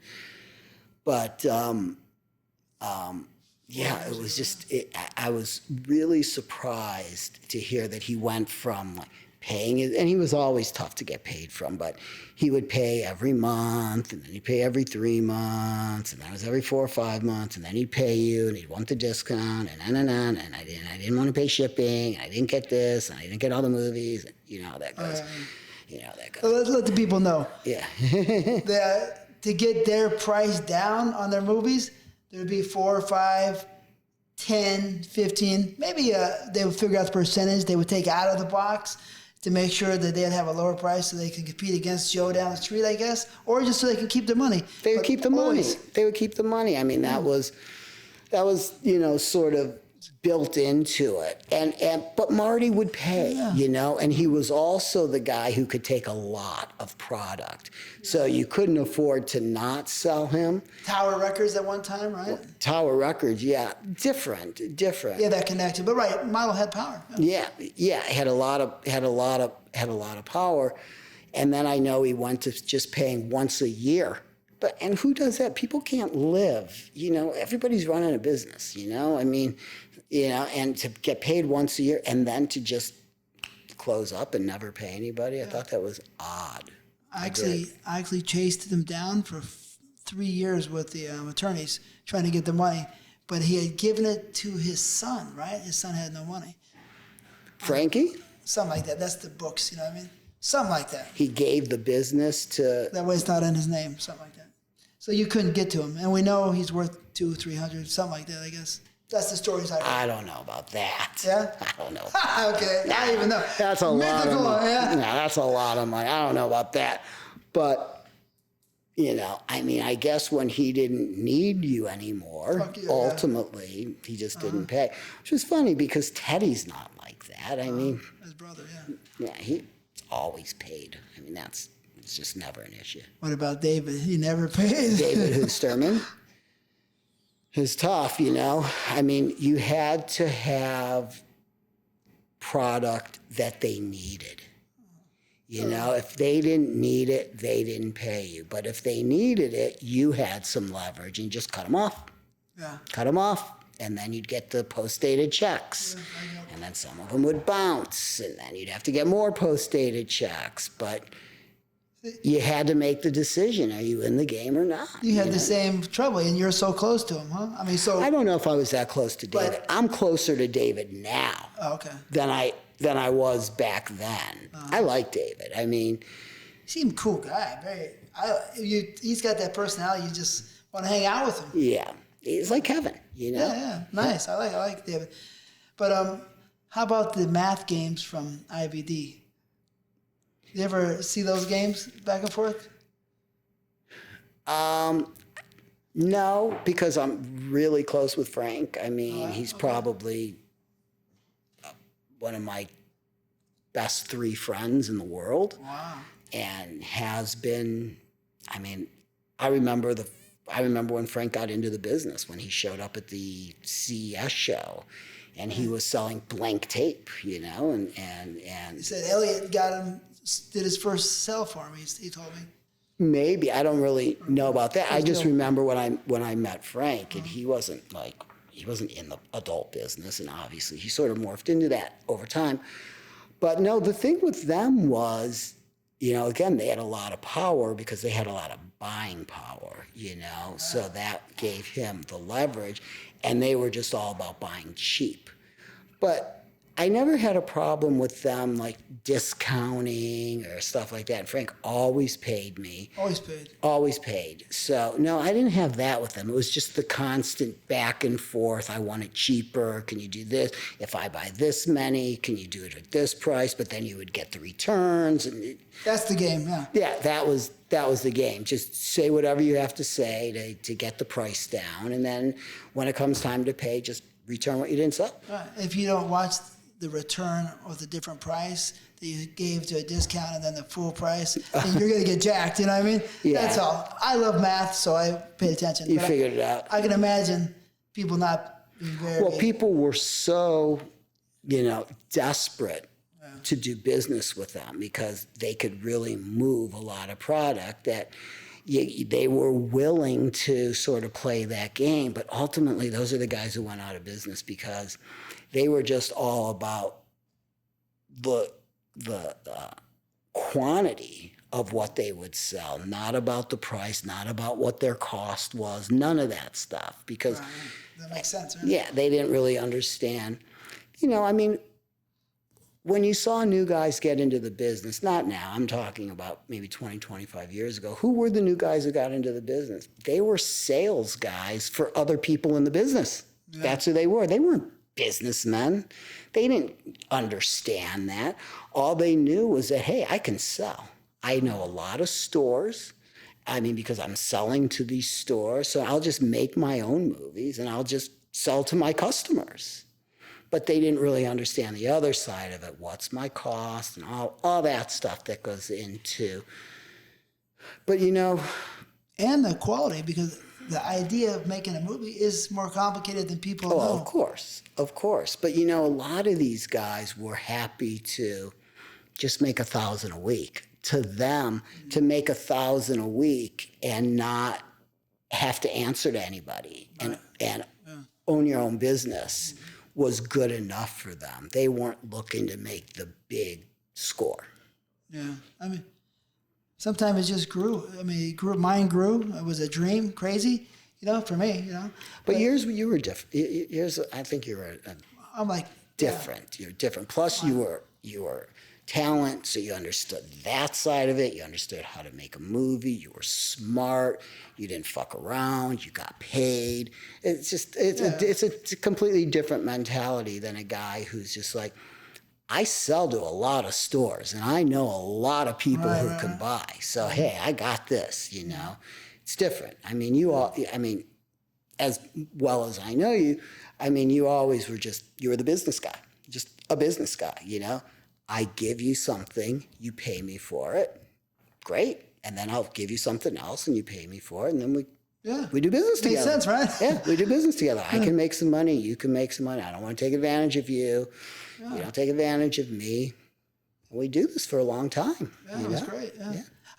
I want to keep putting on the record that Frank from IBD, I love the guy. You know, just he's great. You know what I mean? He's Frank. Yeah, he's great. So just Marty turned weird, but Frank, he paid me every cent, and I got a lot of respect for him, of course, and the great company he built. Unbelievable. And still has. I mean, East Coast. East Coast News. Yeah. Yeah, I mean, does an amazing business with novelties. I mean, they're the biggest novelty distributor in the country, I think. What a great mindset he has, huh? Mm-hmm. Great. Mm-hmm. So, when you started your company, so you left Sydney, all the people to sell. How did you get capital? Did you save all I'm guessing you saved all your money since you already had that idea. But I really didn't have any money. I mean, the guy who printed the boxes for Sydney, his name was John Tedeschi, and he owned a printing company. It was called Tedco Printing. It was. I think Great Western was around, but Tedco was probably did the majority of it. And I knew I wanted to start this business. And I went to my father, and he wasn't able to give me the money because he was living in his world back and forth and just trying to survive out there. I don't want to lose that point. What was your father's company's name again? AVC, Adult Video Corporation, was his video company. Video company, okay. Yeah. So that didn't happen. So I went to this guy, John Tedeschi, and I said, look, I want to start this company. I was friends with his son. I said, I want to start this company. I want to shoot a movie. I need $20,000 to shoot this movie. And in return, I'll give you a $3 royalty per movie for my first 4 movies. And, he did it. Sorry, that's one movie, 20,000, or for 4 movies? 20,000? No, 20,000 for one movie. It was just to get a movie started. I had to do something. I had to come up with the money. And he did it, and nobody else would. So, if it hadn't been for him, who knows where I'd be today. But so he gave me the $20,000. He wound up making $1 million from his $20,000 investment, from his $3 royalties. And then there was more money to come, and he came in one day. He's like, I'm done. He's like, you don't owe me anything. He's like, this was the best deal I ever did. I'm so happy for you, blah, blah. And then unfortunately he got cancer and he died not long after. But that's how it happened. Wow, that's crazy. So that's obviously something exciting. I want to hear 4 movies made, that you said $3 and you're selling for $15, or what are you selling for back then? Well, we were selling for $25 back then. 19. So what was the exact date you started Vivid? I think our first movie came out December 19th, 1984. Okay. And that was Ginger. What was it called? Ginger. Ginger? Yeah. I mean, because I thought that, there weren't a lot of stars back then. There was Ginger, there was Tracy Lords. There were a few. But, I mean, what we would call stars, not like the world knew. They sort of knew Ginger and they sort of knew Tracy Lords, but that was really it. But and she had a great look that I thought would work well for us. So I didn't want to fool around with with coming up with some movie name. I just wanted it to be her. And the box cover was her. And I remember I went to, we didn't have any money, of course. So I went to my parents' house and we shot the box cover at their pool in the backyard. We like, come on, Ginger, let's go. And that's where we shot the first box cover. like I said, that was the only time I had ever gone to the set. And I met Ginger, and we got along, and I talked to her and stuff. And I'm like, hey, do you want to do more movies for us? I mean, because she was working a lot. She was, like I said, it was her and Tracy Lords. Those were the two big stars. And I'm like, you want to work, just for us, and we could make a deal or whatever? And she said, yeah. And that's how the first contract girl thing happened. That's how it happened. And then you saw that and you said, this works? Or I said, look, if I'm going to spend whatever marketing dollars I have promoting this girl, I don't want anybody else to take advantage of it. And that's when we started a whole series of movies. And every movie, my first 12 movies were all Ginger movies and all had her name in it. Ginger, I Dream of Ginger, Ginger's Private Party, Ginger on the Rocks, Ginger and Spice, Ginger. And that's sort of, we were the Ginger company, and we were lucky, because we could have gone the Ginger route or we could have gone the Tracy Lords route. And if we had gone the Tracy Lords route, that might not have ended well, because we really had all our eggs in the Ginger basket. Wow, that's incredible. So, and we gave her a royalty, which nobody had done up to that point. Nobody even thought about that. But we wanted to make her, feel, invested in the company, so that she would go out and she would promote the company, which she did. And sort of that was our identity. And then when it came time to end with Ginger, because enough was enough, and I don't think she really wanted to make movies, and it was just becoming difficult to deal with, we signed another girl to an exclusive contract, this girl, Jamie Summers. Oh, I loved her. She was beautiful. Yeah. Blonde, yeah. And we started a whole new series called The Brat. Yeah. That was The Brat. And I remember people were saying, they're the Ginger company. They're the Ginger company. When Ginger's gone, they're done. And so, but we took this new girl who hadn't, I think she was in a couple of Western visual movies, maybe one or two, I don't remember. She was so cute. Yeah, and we started this whole thing with her. Then from there, we went to Barbara Dare was our next girl. But let me stop at Jamie Summers. Right. Before I got in the business, I was like, wow, this girl's so great. Right, the Brad, I watched that, I was like, and I got to work with her. And she was great. And she was a great girl. Cool, nice. She was a great girl, yeah. And I don't know, I mean, maybe, things look better, at this point. But I don't remember her giving me any trouble. I don't remember ever having trouble with her. I mean, of course, how the girls are, sometimes they don't show up, and sometimes they're sick, and how sometimes they're high. Whatever it may be. I don't remember that with her, And then Barbara Dare, like I said, well, we can talk about that when you're ready. Yeah, I want to know, so the first movie, right? You put it together, whatever it takes, and you release it. You already know everybody. But did you get GVA sales on that point too? Mm-hmm. Because you already talked to them before. Yeah, you put out. Yeah. And so then, what was the amount of pieces you sold?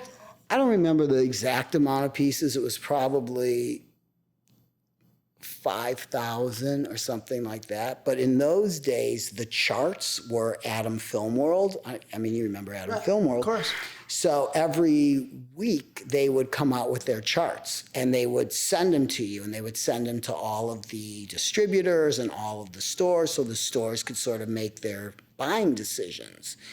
And Ginger went right to number one. That was the number one movie, and we were in the game. We were in the game. So then you got reorders right away? Oh, yeah. We wound up selling probably, I don't remember how many pieces, but many, many thousands of pieces. So 5 times 20, so it's $125 right away, and you 20 into the movie. So you're excited, huh? Yeah, I mean, we had enough money to shoot the next movie. Oh, just that was, that was sort of the game. But then we started a mail order business soon after to sort of supplement it, and then we started shooting more and more movies, and then, we were able to get credit from people, credit for our pay. So we didn't have to come up with that money. We could wait 30 days or 60 days so we could take the money coming in, we could shoot it, and we'd build up, Well, that's cool. building up our business, Was the mail order business dangerous back then? For, sending? Yeah. I mean, it was. You had to be really careful where you shipped. The Mies Commission was happening, and people had to be very careful. There were sting operations being set up all over. There's a very famous one in Miami called My Porn, which my father got caught up in. That was before me. In my time, the Postal Service set up sting operations all over the country. We got caught up in one of those in Oxford, Mississippi. What we were doing shipping there, I don't know. You got caught, your company. Yeah, and it was an interracial movie going to Oxford, Mississippi. Oh no, that's the worst one. Yeah, which was not great, but in those days, that's the worst one. Yeah. So in comes the FBI. I don't know if you dealt with that, maybe, where 40 of them come in and to bust you, and they take all the employees and they put them to the side and they grab all of your files and stuff, and it's scary, I'm just trying to make money. I don't know 24, 25? Yeah, or 26, I think. 26? And or maybe even a little bit older than that, but 86, 87, something like that? Yeah, so they came in and next thing I knew, we were off to Mississippi to be arraigned. And so they talk about a fish out of water. I mean, wow. I mean, even though Oxford, Mississippi, surprisingly enough, is where Ole Miss is. So it's a big college town, So it wasn't like what you would think about the South and all that. A bunch of kids walking around, Oh. So ultimately, we were able to make a deal where we paid $500,000 was our fine. At that point, we didn't have that money, so we were able to pay it over time. Our attorney was Paul Cambria, who became like the industry attorney, was able to structure it in a way where we were able to write it off as a business expense. So that was great. So ultimately, it only cost us half that. And it wound up being okay, but certainly an experience that I'll never forget. It's where I put together what we called our dream team of lawyers, which was Paul Cambria and Michael Murray out of Cleveland and Lou Cirkin out of Cincinnati. And those were our three guys, three really smart obscenity attorneys. That's scary shit, right? Yeah, but they did a great job, and there I was in Oxford with the suit and the tie and the picture and all that shit, and I'm like, I just want to sell my movies. I just want to do business here. We were really, really into the business at that point, So we were growing, and it was fun, and after Barbara Dare, who was awesome, came Christy Canyon, and we were on our way. Christy Cannon's cool. So nice. She was just here the other day. Yeah, she's great. She's wonderful, yeah. She's the personality. She's one of a kind. Yeah, she's one of a kind. She's she's never taken it for granted what she has. She's totally together. She saved all her money, She's really done it the right way. She's still involved in the business. She does Vivid Radio for us still. Yeah. So she's smart. She did it the right way. How did you go about when you put these attorneys? Because I had, attorneys taking my money, Yeah. Extracting money out of me. How did you find, the right guys? I mean, to dream team. It was interesting. There was the Free Speech Legal Defense Fund, which was the precursor to Free Speech Coalition. And you put money in that monthly? Yeah, and I was on the board. Okay. And there's a bunch of guys there. And And then there was a big bust that took place. And my friend Michael Warner, who was involved with not Cal Exotics, but CPLC was the distribution company. They had a problem. For printing, right? Well, no, because CPLC also distributed novelties. Okay. So they shipped novelties to Dallas. Oh, okay. So they got busted of all places, Dallas, you know. You weren't allowed to, no novelties, no penis-shaped novelties were allowed in the state of Texas then. That's same time you're saying, or 86, 87? Yeah, I don't know. I'm so bad at years, but something like that. Okay. So, so Michael got busted, and so he was dealing with his legal thing, and so this free speech legal defense fund. Part of the problem was all the attorneys were fighting with each other.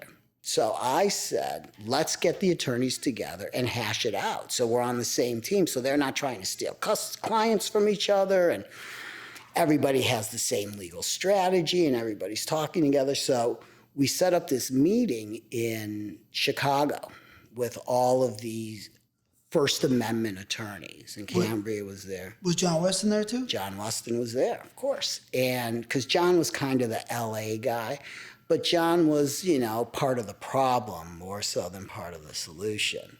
Oh, I'm a little surprised. Whatever. I mean, this is such ancient history. No, it's interesting for me. Probably not interesting for so many people, but the reason I ask this story is because when you're choosing an attorney and you have pressure on you and you don't understand the layout, the landscape, how do you get around? How do you save yourself? Yeah. It's important. It's like, you got to be there to know it. So that's why I say, and I ask, so some people might understand. So there we are in this room, and there's a bunch of First Amendment attorneys there, and there's me, you know, and I'm running the meeting, and again, I'm 27 years old, young. And it was really intimidating. And there were some people from free speech there, but there was a bunch of attorneys there. And so we started talking to the attorneys, and Cambria, he had represented Dennis Prieba in the Prieba case, which was a very famous case, which he lost. But anyway, so he was sort of out of the business, sort of like persona non grata. Nobody was hiring him, but he was there.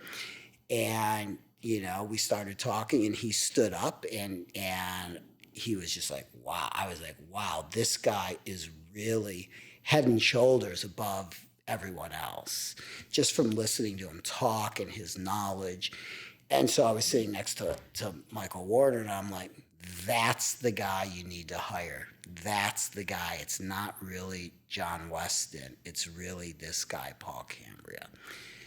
So Michael hired him, and then they went through their legal thing. A lot of it was already lost because of all the preliminary stuff. But that's how I was introduced to Cambria. And then Michael Murray was one of Rubin's attorneys in Cleveland. And he was the guy who would write all the briefs. He's just an amazing writer, you know. And Paul really liked him. And then Lou Serkin, you know, who's known worldwide, he did the Mapplethorpe case. He was the Mapplethorpe attorney. Lou Serkin? Lou Serkin in Cincinnati, yeah. Okay. Louis Serkin.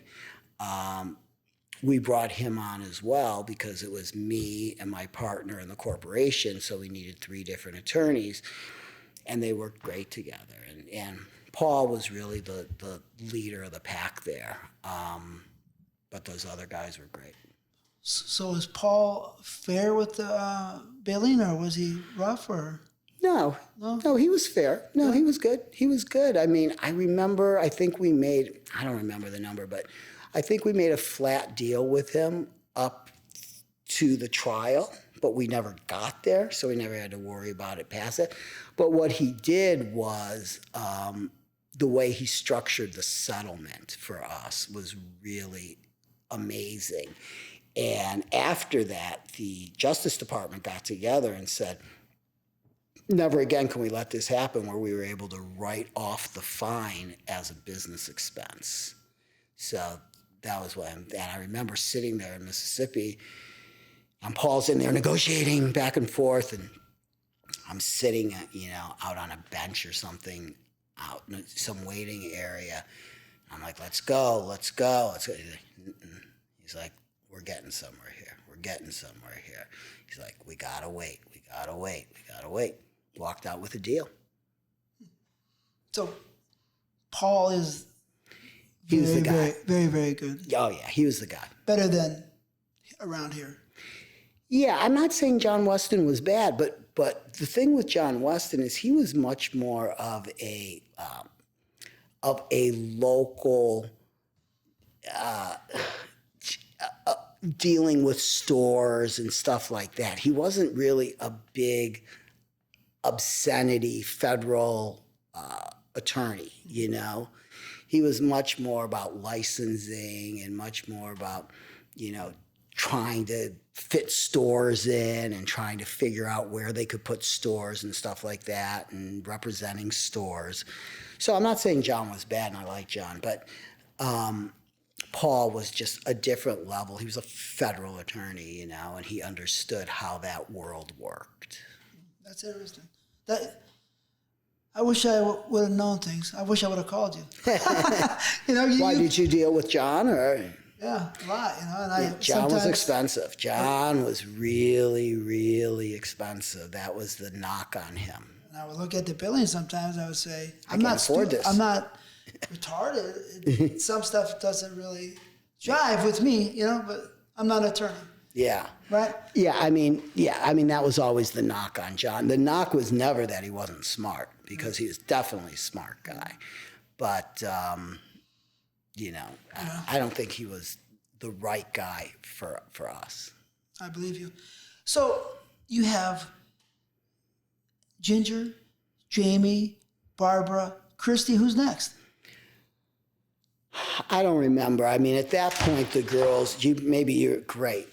Look at them? Yeah. I mean, I don't know which one's in line, but... I don't remember the exact order of the girls, but at that point, we just started rolling. We didn't have one girl under contract. We had 2 girls. We had 3 girls. I mean, there was a time where we had 6 girls or 7 girls under contract, which was a lot, because we had to continue shooting movies with them, and I didn't want to shoot too many with one girl, and it was just too much. The market couldn't handle that, and I wanted to stretch it out and maybe have only one movie every 2 or 3 months, but we had to shoot one a month with them because that was part of the contract, because that was the only way they would sign with us, because they were giving up all this work where they were making 20 movies a month, now for 1 movie a month, so we had to shoot them, and then they would run out of money, and then we'd have to give them money up front, and then they wouldn't show up, and, all that. So I don't remember who was next. Not that important. We had some good ones. I'll tell you. I'm looking at the list. I mean, Chasey Lane's amazing. Chasey used to have a big crush on me, right? But I gave her to Jay. I said, Jay, take her. Yeah. But hey, God only knows how that ended up in some desert somewhere, from what I understand, right? Yeah, I mean, I didn't even know the end of it really. I was in my own world, but Chasey was nice. I love Jay, of course, my boy. I don't know what happened with Chasey. I mean, oh yes, he's somewhere. Sad. Really? Okay. I mean, I only know what I read in the pictures that I really? see. Oh, she's alive though. Oh yeah. Okay. Oh yeah. She's not dead in the desert. You're saying, huh? No, I mean, he left her in the desert once. Yeah. Jay. he doesn't fuck around. I haven't talked to Jay in a long time. Yeah, I haven't talked to him much. So, who was your best contract girl, you think? Who was your favorite and who was the best? They're all my favorite. We don't pick favorites, so they're all my favorite. I think one that really sort of not put us over the top, but really got us out there was Janine. Janine was really, really great. She had an amazing look that nobody had ever seen. I would say Chasey in the same way. I mean, Chasey was so just in another league when it came. Supermodel, maybe. Yeah, when it came to girls, we had Savannah, the first Savannah, the original Savannah. I mean, we were cool. Yeah, and then the other Savannah. But the first Savannah. The real Savannah, right? Not the original. I She was liked a little her. nutty, but But did you like her? I mean, yeah, I liked her. I did yeah. like her. I spent a lot of time with her, and I did like her, and that's ended so horribly Sad. wrong. And She shot herself. People don't know Savannah shot herself in 1994. And she was great. I liked her a lot, yeah. in her garage, unhappy, had just gotten in an accident. It was a heartbreak, really. Yeah, it was very, very sad. So, yeah, I mean, there are a lot. I mean, Christy Canyon, definitely. I mean, we could always depend on her. She was never any trouble. I mean, look, the girls believed in what they believed in, and they didn't, let anybody take advantage of them. That's for sure. There's this idea out there that this industry is controlled by men and the men tell the women and blah, blah, blah. No. I mean, that. The girls really control the business. They decide how much money they want. They decide the guys who they're comfortable working with. Yeah. I mean, that's just the way it is. So you got to accept that. What was your screening process in determining a girl to become a Vivid girl? Making a girl a Vivid girl. A lot of it for me was just gut, I when they came in, I would talk to them. I wanted somebody that was smart enough that I could send out to do media, to do interviews and stuff like that. And they just had to have a really special look, look different than everyone else, just like a cut above. I mean, and for a long time, we wanted the, blonde hair, blue eyes, because I always thought, that's what the guy in St. Louis wants that doesn't exist in St. Louis. Those girls just aren't there. They just see these girls on TV and we thought, that's the California girl. They're tall, they're thin, they're blonde, they have blue eyes, they have big boobs, that sort of look. So that was, what we did for a lot of the girls. But then it changed, And you had Heather Hunter, right? As a contract Heather. girl? Yeah, I love Heather. I mean, she was 1990 or 1989, probably. 88, maybe. No. A little later than that. No, I worked with her in 90 for PT. Okay. But she was great, though. I mean, I loved her. I mean, she cool, yeah. So, yeah, I mean, we diversified. I mean, at that point, it was, I mean, we had, Kobe Tai was another girl that we had working for us. She was amazing. She was interesting, yeah, she was great. And so, as time moved on, we had so many girls, and we had 5 or 6 girls under contract, that it wasn't just the same girl over and over and over. But I think somebody like Janine was really just special. You had like 80 contract girls, I think, right? Over something like that, yeah. Who do you think was the best speaker? Because you're saying you sent them out to talk, so the personality, the vibe, how to, Jenna was a seductress to seduce people by her speech. Jenna really wasn't a Vivid girl, though. No, right. So that was Steve Ornstein's girl. She was a wicked girl. I would say Club Jenna after. And, yeah, which we distributed all those movies and stuff. But that was a different level at that point. Ginger was really good. Yeah. She was really, really good. She really knew how to work the press and the media. And Christy Canyon, she was just, I mean, her personality. Anybody can watch an interview with her and just see she's so real, know. Unbelievable. And quick and smart, all of it. What more do you want? Everything. Movie star, Yeah, she had it all. It all. So always comfortable. Even years after she had stopped making movies for us, send Christy. Send Christy. Really? She's so nice, good. Huh?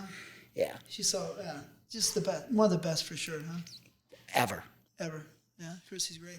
What was it like with Jenna?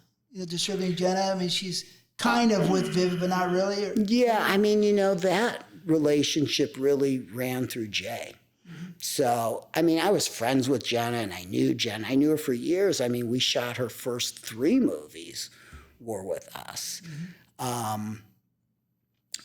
And I didn't really know her then because she was just a girl, even though people were like, she's special, you should talk to her.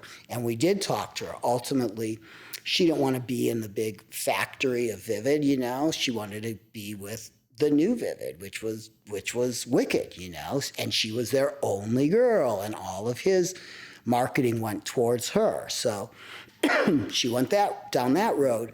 So you had a chance to take her. We didn't have a chance to take her. I mean, just Just the way it worked. being the honest truth is we talked to her. I think we would have liked to have signed her, but she decided to go with Wicked. Oh, that's interesting. That she could understand. She's pretty sharp. You know? She knew what she wanted, and she did a great job. And she is amazing with media too. I mean, not only amazing her career, but Right. I mean, just the way that she would handle herself in front of a group of people, But that's what it takes, It's more than, look, they have to have great sex because we're selling. That's ultimately what we're selling. But beyond that, they have to have something else, There has to be something, something else. I saw her when she would. I know Jenna pretty well, Mm-hmm. and she would make the people think that she probably want to have sex with them. Right. I'm just thinking. Ginger that, did the same thing. And so the people say, "Oh, she loves me," right?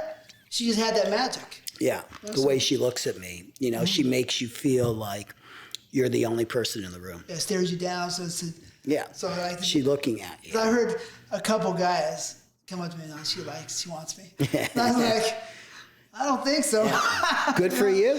Yeah. Go for it. Yeah, right? Get in line.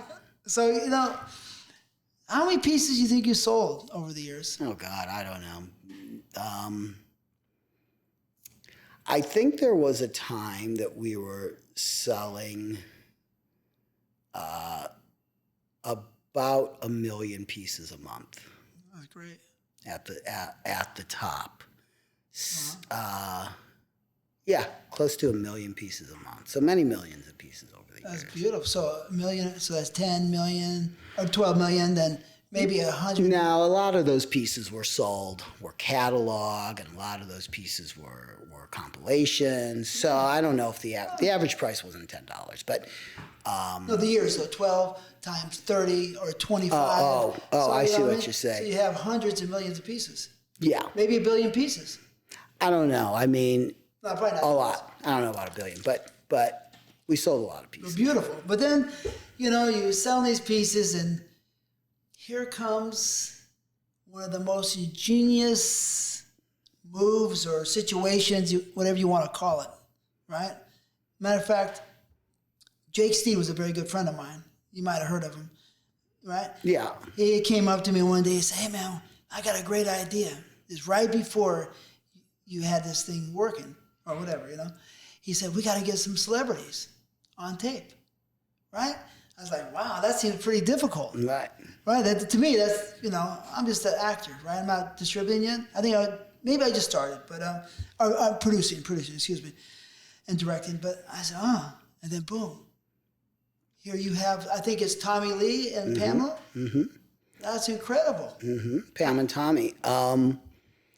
I was friends with this guy. His name was Seth Warshawski. I don't know if you ever met Seth. He was a young guy, and he owned this company called Club Love. And he was one of the first adult sites on the internet, and he did amazing. That's when they were just banging cards and $49 a month and tens of thousands of people, and he was all over Howard Stern, and I mean, he was doing great. And he acquired this tape, and he was the one who put that together and got them to sign off on it, which they did. But he was just an internet guy. He didn't know about anything else, and I was friends with him, and he trusted me. And I said, "Why don't I just put this out on video?" And he's like, "I'll give you the rights to do that." And we made an agreement. Then we put it out on video, and that was it. That's when it really exploded, because that was before the internet was really the internet. But that was his thing that we were just lucky to get a piece of. So how many pieces did that sell? I don't know, 1 million. 1 million. More. Wow. Was the price high or was the average price? No, I think it was a little bit higher because we had, we were partners with him. So it wasn't just our movie, but yeah, we sold a lot of pieces. That's I mean, how'd that make you feel? Selling those pieces? You know, great, but it was just a part of my business, you know? It wasn't my main business. My main business never was celebrity, you know? Right. That was just sort of an adjunct because you can't depend on celebrity tapes coming in. You don't know when they're gonna come. I mean, you don't know when somebody either approaches you like China did, or when the tape just sort of makes its way to you, you know, in a mysterious sort of way. You can't depend on that for a business because you need, you know, month in, month out, you need to put out products. So again, that was just a small part of our business. What was good about that is that the promotion that came from it, the media just insanity that went along with. That's what I mean. It's got to be like me as a company owner would be like, oh. Yeah, I mean, you know, the TMZ world was just starting then. It wasn't really, you know, around prior to that. And they were just looking for clicks, you know, and they were looking for eyeballs. And guess what? I know it's an old adage, but sex does sell. And so when people, you know, would read about that, they would get so many people who would click on these stories. Let's do another story. Let's do another story. Let's do another story. Then they sort of made the story as much about me as they did about the tapes. Like, he's the guy, you know, he's the porn king. So they sort of built me up and focused on me a little bit. So it's interesting. It was fun, you know? Yeah, that's kind of fun, right? Yeah. I mean, I know you already, you know, people don't understand, but he's already very successful at this point. You already have, you're selling 1 million pieces a month, comps and regular movies, film, Playboy. Forget that. I mean, we had already sold our TV business to Playboy by that time. Yeah. So that's I want to bring that up in a second. That's a big deal. But let's keep the next, what was the next sex tape? Don't you have a list? No, I don't even have a list of the sex tapes. I don't know. I know that Kim was a big one, right? Oh, well, obviously Kim was the biggest ever. You know, probably the best-selling adult film of all time. Well, maybe Deep Throat, but Wow. Kim's right there. You know. No shit. Yeah. So more than 1 million pieces. But it's internet, but still. Yeah. I mean, I don't know the exact amount, but that was just took on a life of its own, and that was the TMZ thing, and that was 100 different stories and all of that stuff that went along with and I can't get too much into that, but just the negotiation that went on to ultimately be able to, you know, put that thing out. That's so incredible. Me, if I was a company owner and I had that and that success, I would feel like I'm the king, right? Of the world. Remember, you know, David Joseph had the Paris Hilton tape, and that came before Kim. So, you know, the market was primed for somebody breaking through. And although Kim, you know, was best friends with Paris at one time, she wasn't at that level of stardom. You know, it wasn't until after the tape that, I mean, people knew who she was. I mean, she had the perfect combination. I mean, you know, her father represented OJ. Her stepfather was an Olympic gold medalist. I mean, there was just a lot going. She was Paris Hilton's best friend. Ray J was a TV star. Ray J's sister was Brandy. There was just a lot that sort of I saw that was going to make that very, very special. Plus, she had a great look, and, you know, so. Yeah, it's incredible, right? I mean, it was just, you know, maybe since you seemed like you were so good to so many people, right? It don't seem like you were gypping them or fucking around. I don't know. I mean, you know our reputation. Yeah. Did we have a good reputation? Yeah, great reputation. I never heard of you ever trying to talk to a girl, ever. You know what I mean? Right. And so maybe with all that, you know, maybe, I don't know, because only you might really know the secret, but maybe that helped put you in such great positions. I don't know. Well, I think that we did have a reputation of being super honest. And that just gets around, you know, and people know that we just don't take advantage of anybody. We pay everybody on time.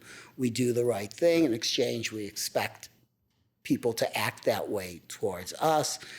But yeah, I mean, everything was about the reputation. That was also about the girls, you know, and because we were unbelievably fair with the girls, to the point that we got taken advantage of a lot, like I alluded to earlier, where you pay the girl some money in advance because she needs the money, but then once it comes time to work, she doesn't really care because she already spent the money, so now it's more money, and then she doesn't, you know, all of that stuff. And sometimes you wind up, you know, where you've paid them a lot of money and you've never got the movies out of them. So, but aside from that, we really felt that it was important to be fair with the girls and to be honest with the girls, because they told everyone else. They told everyone else. Every time a girl would come to the video, oh, go see Vivid. I mean, they're the best. They're the best. They're the best. You don't have to worry. Steve's not weird. Yeah, none of that stuff, you know. So yeah, I mean, reputation is everything, you know.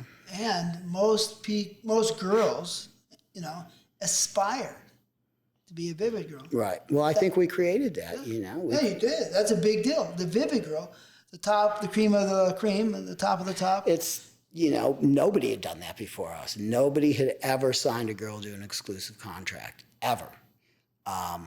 So yeah, that was just sort of, you know, people are like, oh, did you want to be like old school and like the old school, you know, studios and the way that no.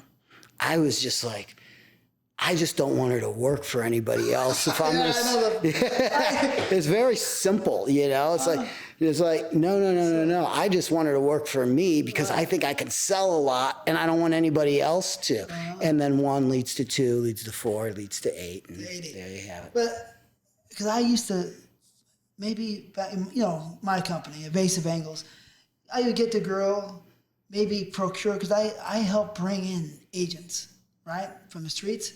And then everybody else would use them, right? And, you know, they're mine, you know what I mean? I had street fights because I beat up a couple agents that were doing me dirty, you know what I mean? That were taking their girls other places? Yeah, that were lying, you know, charging this, that. But I would sometimes get the girls and shoot them real quick and make them, put them up, like you're saying. Not as much marketing, but still a little bit, right? Yeah. And then pretty soon, all the vultures are eating off my kill. Of course. Right? And I'd be like, fuck, right? I mean, we had a line called Brand New Faces that we did for a while. And that was all about girls' first scenes. And not that we weren't the first people with that idea, but we were the first ones who really promoted it, like on the box cover and on video. We would have them signing something saying that this was their first movie ever, and we put it on the back of the box with their signature to prove, you know, and if you can find her making a movie for anybody earlier than this, we will pay $10,000. Yeah, blah blah blah blah blah blah. But I mean, yeah, there's a huge market for the first time. So I understand what you're saying. These guys are bringing you girls who've never worked before, and all of a sudden, you're not so sure you're getting them first, you know, because all of a sudden, someone's willing to pay $300 more for that girl. Or, you know, you'll have a guy sneaking to the side saying, I'll double, triple the money, get the girl there. And then say, screw her. Don't work for this guy, and I'll pay you more, the same amount. You'll never get that much, you know, like $2,000 or $3,000 a scene. Yeah. Before, you know, for a first scene, you're like, and you might know who that is. You know, not such a nice guy. But started with the E. I don't know who you're talking. I really don't. Oh yeah, okay. I don't want to say names because this is not the show. It's a positive show. Yeah. So, anyways, but you know that happens. But you know here, you know, so these. It's just sort of it's the ebb and flow of business, you know?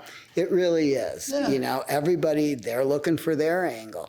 But the guys who are making their money, stealing they just don't last forever. They just don't, because their mentality isn't to create. Their mentality is to take. I have to debate that one with you. We have big people who stole a lot of stuff, and they're just killing it right now.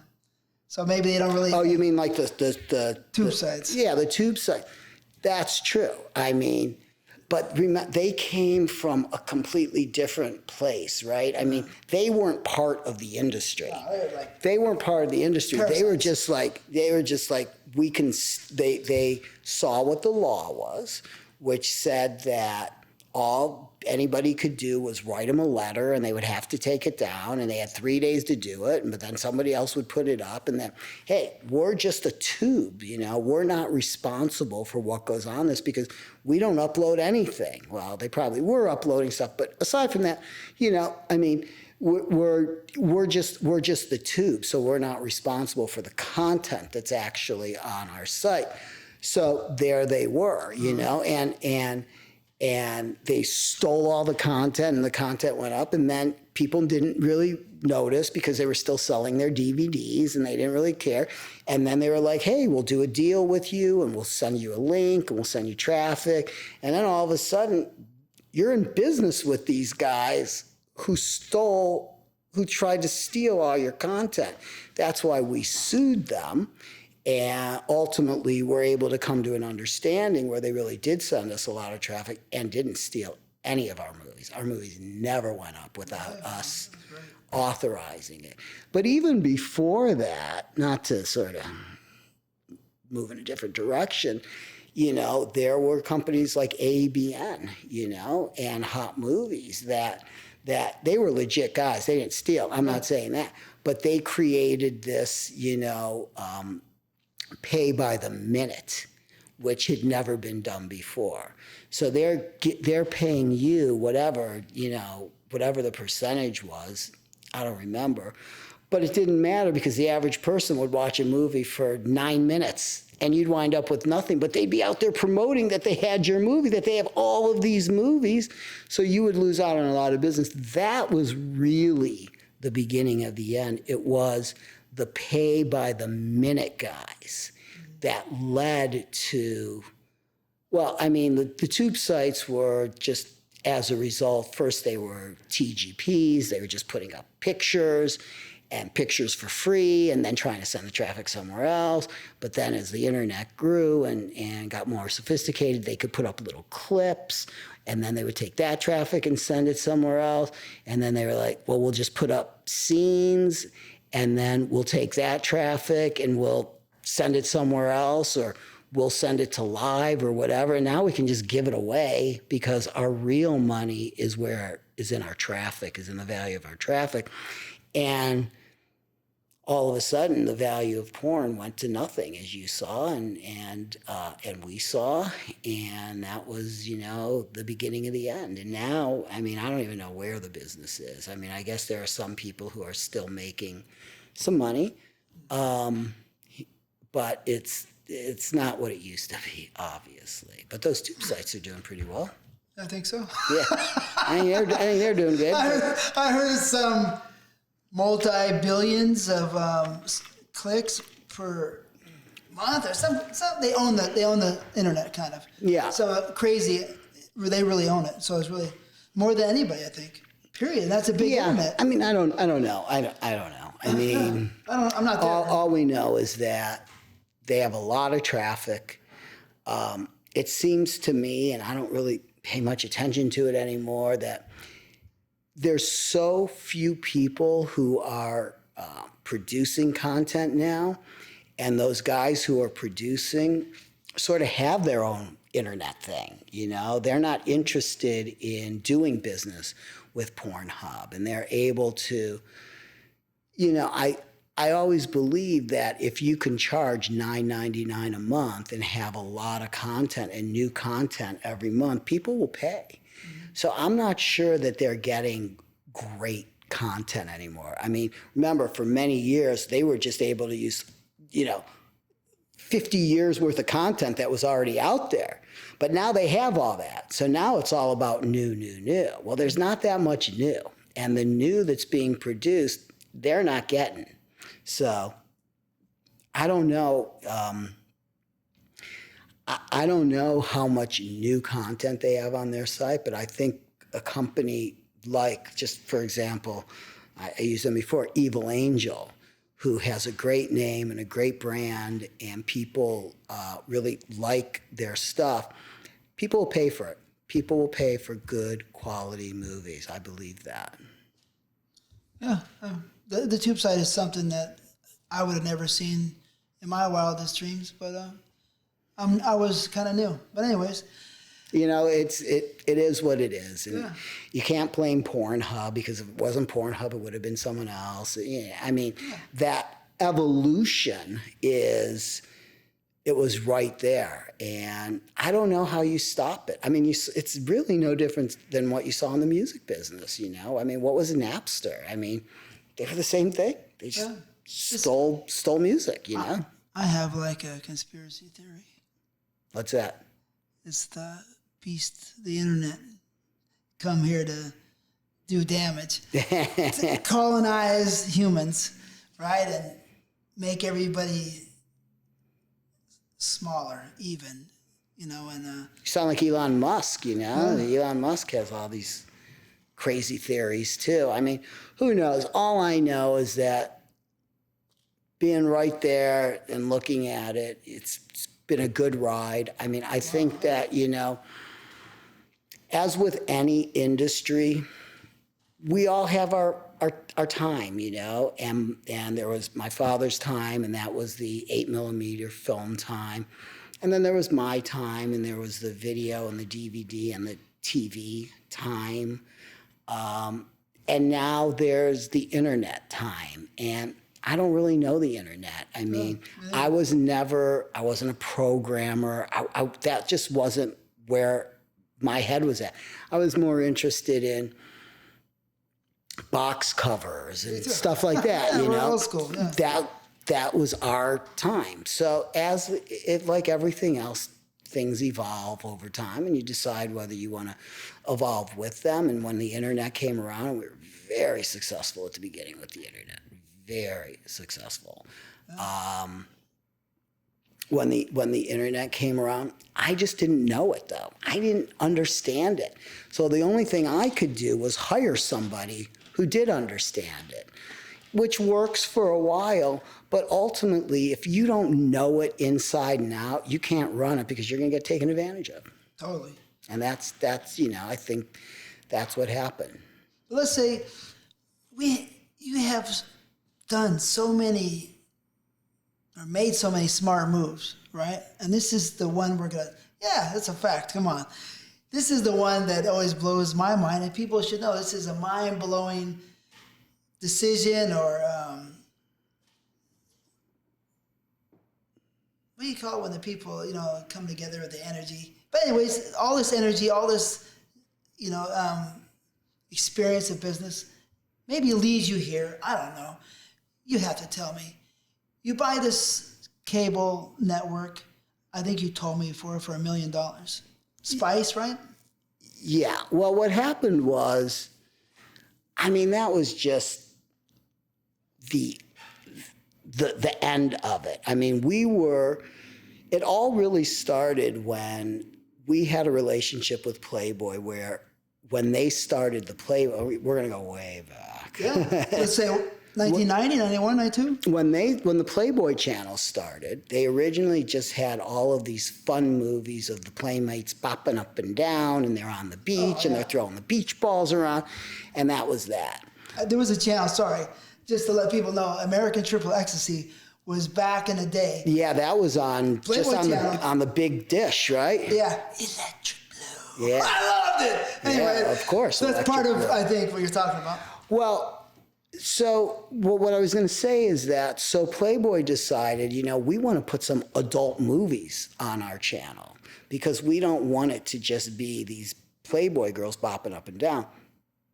Remember, these were cable versions, and those no penetration, and, you know, no erect penises, and none of that stuff. But it was, these were adult movies with adult stars. So we were able to create a deal with Playboy, that PT, by the way, Paul Thomas was very involved in, and he really worked hard on that and developed relationships with the people over at Playboy. But we were able to do a deal with them where they bought exclusively from us movies. And that's how we were able to begin shooting on film when nobody shot on film. It was another thing that separated us from everything else. Like I said, we had the box covers, we had the girls, we had the PR, but the shooting on film, now our look was unique as well. So that was where the relationship with Playboy really started. So then Playboy was really it for a while. And then Spice came along, right? And Spice was a 24-hour movie channel. And that really became Playboy's competition. Well, Spice was soft, but they took a few more chances. But they were starting to really have an impact on Playboy's business because people didn't want to see the Playmates. They wanted to see people having sex, even if they couldn't really see them having sex. But they wanted to hear it, and they wanted to, they wanted to see that. So Playboy had no choice but to start a competing channel to Spice. So they didn't really know how to do it and where to get the content. So they came to us and they started this channel called Adult Vision, ATV. This was years ago. But it was our first 90 or something? Yeah, it was later that. But so we came up with all the content. We produced all the content. They did all the interstitials. But it was sort of our first foray into the TV business. So now we're sort of in the TV business. We're sort of partners with them, or they're buying all their movies exclusively from us, and I'm dealing with the guy over at Playboy, and they're buying the movies from us. And then we're talking, and I'm like, you guys, what you should do is you should really buy Spice. That's what you should do. And because that's where the action is. Adult Vision is good, but Spice has better distribution, and they have a great brand, and people know them. So ultimately, Playboy decided to do that, but Christy Hefner was just gun shy when it came to the adult business. She didn't like it. She didn't know it. That wasn't Hef's thing, I know he liked adult movies, but Playboy was their own model, their own thing, So they convinced her to buy Spice. Well, by that time, Spice had this little company. It was called Spice Hot, and it was explicit, and it was XXX. No anal, XXX. And they had a little bit of distribution, but not a lot. And but she wanted nothing to do with hardcore. So when they bought Spice at the same time, they sold us Spice Hot, just that little hardcore business. And that was, it wasn't really $1 million. It was money, but plus it was, we would buy movies from them. And so it was a bigger package. It was a bigger agreement. Less than $1 million, maybe you're saying? No, it wasn't that. It was that it wasn't just money. There was more to it than just money. It was money. It was plus a guarantee that every movie they would buy, we would get the explicit rights, but we would pay them for that. And then if we buy, for me, that's one of the most exciting, stories, business deals, and So, anyways, we took over Spice Hot, and we immediately started selling it, and we went to DirecTV and Time Warner in New York were our two big hits, because we knew if we could get one of them to take hardcore, everybody else would fall in line. Is this a year after you get it, or right away? Right away. 1991? Yeah, I mean, they are already, they already have some small cable systems around the country, very small. So they had a little bit of a track record where we could say, look how this outsells everything else. But when you're dealing with big companies like DirecTV or Time Warner, they have boards, and it's not simple to get them to buy into it. How did you do that? That was really my partner, Bill Asher, did that. He was the one who would head up that team. And they went in and they had a relationship with DirecTV, and he knew the guy at DirecTV. And ultimately, they were able to convince them to put up an explicit channel. And that had never been done before. So that just, it exploded. And our numbers were, 10 times more than Playboy. And we were literally slowly putting Playboy out of business, out of the TV business, because they just couldn't compete. Because, people always want more. If they're getting cable, they want hard. If they want hard, they want anal. If they get anal, they want, 97 girls. It's like, right. It never ends, right? Yeah. So it's always more, more, more.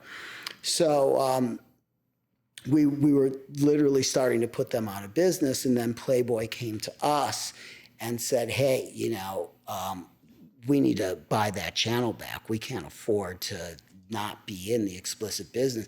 Now, after DirecTV took it, then Time Warner took it. When Time Warner decided to take hardcore, people were picketing outside their offices, but it was great publicity for us. And to Time Warner's credit, they never flinched. They made a decision to put up XXX, and they stayed with it, and they never took it down. Good for, but they're a big company. What was Adult at its heyday? Was it 3% of their revenue? They're big companies. So, but they made that decision, and they never flinched. And yeah, they made a lot of money with it, but I don't think they were going out of business if they didn't do it. And so Playboy came back to us and said, look, we need to buy this back. So we came to an agreement, and I think when it was all said and done, it was close to $100 million. And that was it was only 2 years between when it started and when it ended. So what it did was it gave us all this flexibility, right? To do things and try things and spend money on the internet and stuff like that. And it gave me personally, it gave me financial security, and not that we weren't doing well before, because we were, and I was very fortunate, and I was doing well, and I was good. But this was a whole new level of good, right? Yeah, what did you just... That's quick. That's 2 years. That's like some crazy business genie, or something happened. We were very fortunate. Did you? Maybe some hard work went into that, but and then Playboy took it back over, and did great with it. So hey, it was a win-win. And then we were out of the TV business, and that was it. And we signed an agreement where we wouldn't go back in the TV business for, I think it was 10 years. 10 years went by, we got right back in the business, went right back to DirecTV and all these things, did great, and then ultimately sold it again to Gamma just a few years ago for many, many millions of dollars. Really? So we were able to, we did it twice. Wow, well, that's like 2000. What, with Gamma? 14 or 13 that you restarted the cable? Yeah, like we were... 12? Or like 2012. So we were in it for a little while. So, we were... Incredible. Yeah, that was a good one. It's an incredible story. That's like one of my best stories I ever heard. Business, I love business. I love of course. I love business.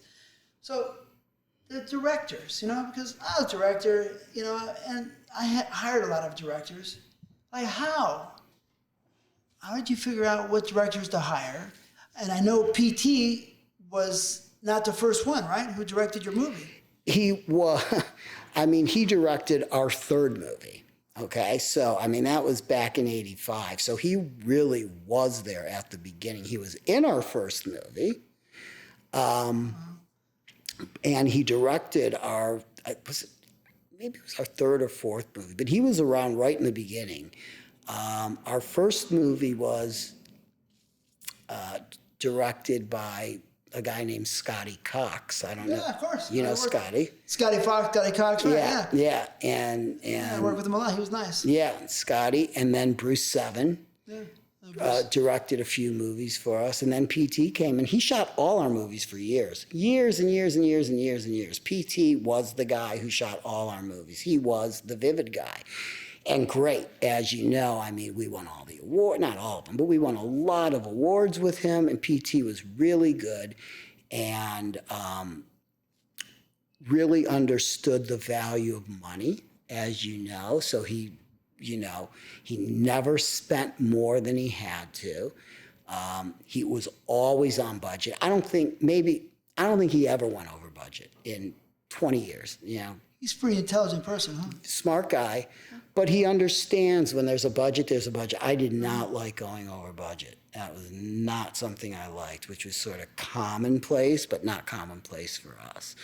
So yeah, I mean, for a long time when it came to directors, PT was the face, and he had never directed a movie before us. And he directed something called, I think he directed Blame It on Ginger. So he was definitely one of the Ginger directors. And that won Best Video of the Year. And so PT was off to the races. Very good, very smart. And then we had other directors along the way, but not very many. No. Not very many. And who'd you have? Shishi LaRue? Or? Yeah, I mean, he did a few things for us here and there. Kelly did a bunch when we had a separate company called Wave Video, and because we just had too many Vivid girls. And so she directed some movies from us. And then Michael Bisco came along. And he really kind of took over from PT, and he shot a lot of movies for us. Really? But over the years, I mean, 10 directors maybe. Not that we didn't have a guy shoot here and there, and Marcus shot a couple of movies. Did you shoot for us? No. No, okay. We were about ready to make a deal, and then I said, I'm not interested. And then you said, go to Hawaii. Make sure you go to Hawaii for the movie. I said, sure. And that was that, Yeah, I just remember about you is you were always there to help us. You were always there to step in. You were always like, something happened, call Phil, he'll be there. Yeah. True story. That's actually why I'm here. Really? Yeah. Oh, thank you. Thanks for that. I mean, come on, this is Steve Hirsch. He doesn't have to waste his time. He drove all the way down here to Los Angeles, so it's a lot of time, and I appreciate it. Thank you. And I feel fortunate, to get you on here. Sure. So thank you. And I love what you've done with your business. I'm a businessman, and I dream or aspire to be at that level. I still have time. Maybe one day I'll hit it. I don't think so. Maybe not in this industry, but I mean, you've been very successful on your own and whatever you've chosen to do. What is the secret to your success, you think? I think honesty, integrity, focus, doing the right thing, and having some sort of business sense that, if it costs $1, you can't sell it for, 80 cents. It's really that simple. You have to understand all of your costs and then sell it for more, and you're able to keep the difference. I'm a very simple business guy. It's like sell it for more than it cost every single time. And don't get carried away with I need this money, so I'll sell it for this or I'll sell it for that. Understand that if you're going to be around long term, you really need to keep your entire business in focus. Yeah, makes a lot of sense. Yeah, see, shit happens. Shit happens, but I'm not saying that you never make a bad deal, because of course we've made bad deals like everybody else has. But I'm just saying, from the top looking down, the concept of business is pretty simple. As long as you have a product that people want, then you can make money with it if you just do things the right way. And if you try and screw people out of $1 here and $1 there, we both know there's been so many of those guys in our business that just, sell cheap and lie and do this and that. And it just doesn't work long term. I mean, I always figured out that and it's sort of counterintuitive, but the more honest you are with people, the more business you get, because they bring their friends and their friends bring their friends and they say, you want to do business with this guy because he's honest. Always try and make good deals, but try and make fair deals. So I would always, when I'm doing business, I always tried the best to do exactly what I said I would do. Mm-hmm. I never stiffed anybody for 1 cent. Right. Right? And I always felt like I could walk down any street. Right. But man, always drama. Always had a lot of drama. Business is drama, business is drama. So that's part of it. But I think if you can go to bed every night and feel like I did the right thing, I think ultimately you win. How many awards do you think you guys won? I mean, at the time when we stopped, I know we had won more than anyone else, in the hundreds. I mean, we won Best Film for probably 9 years in a row, something like that. Now that we're done, I think Wicked's probably taken over that. I mean, I think they win the majority of the awards. Maybe not anymore, but they had their moment too. So a lot, it goes back to quality. You have to have quality movies. That's such a big piece of it. The product has to be good. People have to want the product. There has to be demand for the product. And we were never the hardest of hardcore companies. That just isn't where we fit in. So yeah, I mean, and I think the awards really helped us, they help create your identity. I wasn't working with PT all those years. He's a trippy guy, PT, but he's smart, he was smart, and he was able to sort of negotiate working with the girls, because the girls were not easy, and he had to deal with it's not like just shooting a movie. When you're shooting with a Vivid girl and she's the star and she knows it and she's making more money and there's other people around, and sort of being able to, negotiate that and figure out how to make everybody happy, he was able to do it. And sometimes those girls, people may not know, you'll have a big set, film crew, everybody there, and they location, won't be, and they won't be there. And they won't be there. Yeah. And I think that happened a couple of times with the blonde, who I liked a lot, but I know she was tough, Savannah, Oh, yeah. I mean, she was the worst when it came to that. She was the absolute worst. But, it was funny. It's one thing that I always sort of figured out is that the toughest girls were usually the ones that sold the best, because they were the crazy ones, Same thing with Janine. There's always a problem, always a problem. But once you got them there, Chasey was the same way, She was very difficult to get her to actually work, but I knew that her movies were going to sell great. So, there has to be a little bit of insanity with the girls to be a big star in this industry. At the end of the day, it's just, is it a yin and yang balance? In order to get, you still got to give, and you got to chase, play, get beat up, whatever. You just have to understand that nothing is perfect. It's never going to go perfect. And that, look, you just have to sort of work through it. I know Marcy would drive her crazy.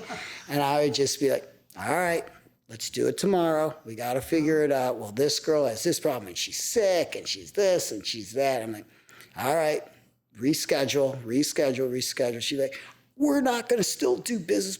We have to get ready. I'm like, no, it's not going to work like that. This girl's important. This girl sells well. Let's reschedule. And then ultimately they would show up. Most of the time. I know. So which girl, I mean, is there one girl that sold the most, you think?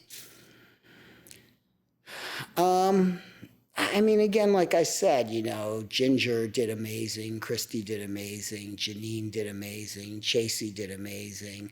I mean, Jenna was in a world of her own. So, you know. Those girls? Yeah. Yeah. Okay. So I guess we're almost here at the very end here. You know, this. I did it. I made it. I can go more, but no. I got like I don't know, I can go on forever. Someday we'll do a part 2. How's that? But yeah. Did you ever, were you friendly with a lot of the company owners? Yeah. Tight with any of them? Yeah, I mean, I think that, well, I mean, yeah, for sure. I mean. Kevin? Well, Kevin was like a distributor, so of course. I mean, I was very close with Frank, who was also a distributor. But in terms of producers, you know, good friends with Steve Ornstein, John Stagliano, you know, all of them, really. I didn't have a problem with any of them. Stagliano's an interesting guy. But yeah, he's, you know. He's an interesting guy. He's a smart guy. He's very set in. He sees the world in a certain way. He doesn't care about money. So that's the thing with John. He doesn't care about money. He doesn't care about anything. He really cares about the art of making movies. And it's worked out well for him. Yeah. He got it all. So, you know, you have all your career, not really career, your time, you know, your existence. You're part of porn history. You created, you know, so much. And you did so much in this business, you know. And how do you feel? Can you describe your feeling in 2 words, you know, 2 simple words? The greatness? You know? Happily satisfied. Happily satisfied. And I'm glad it's over. I'm glad it's over. I'm done. I mean, I think that I had my time. I had my moment. You never want to outlive your welcome. And so I think that we were around for the right amount of time. I think we did it the right way. I was fortunate enough to be able to make some money and be able to save some money. And there's more to life than porn. There's more to life than porn. And so I'm just excited about, you know, living the rest of my life without it. Without the stress. I don't want to be defined by anything in my life. I don't want to be defined as the porn guy or, you know, the adult guy. I just don't, you know. There's just more to life than that. You know, I feel that way a little bit too. Just a little bit, you know. I think as we get older, we see that there's just more to life than that, you know. And I'm so happy now, and the things that I do that make me happy. You play tennis, you do yoga, you work out. You know, it's those sort of things that. Isn't that what I worked for this whole time? You know, I mean, I didn't work this whole time to work more, you know? So, I would say I'm happily satisfied. Yeah, because I thought about doing another porn venture, right, with someone the other day, and I'm like, why? I don't want any more. No, I'm good. I did a lot, and I'm good. And let the young guys do it. I never planned this was my life. I was so happy and grateful was able to be in the business. Of course. You know? And I thank everybody, you know, who helped me. Your company too. But I never said it's going to be my whole life, right? Exactly. So it's a trip. But yeah. So this is the end of the interview. This is, you know, I'm very, very satisfied and very thankful that you came down here once again, like I said earlier. So Steve Hirsch, the founder of Vivid Video, and may you live long and prosper. Thank you very much. Same to you. Thank you so much. You're very welcome. Thank you. All right.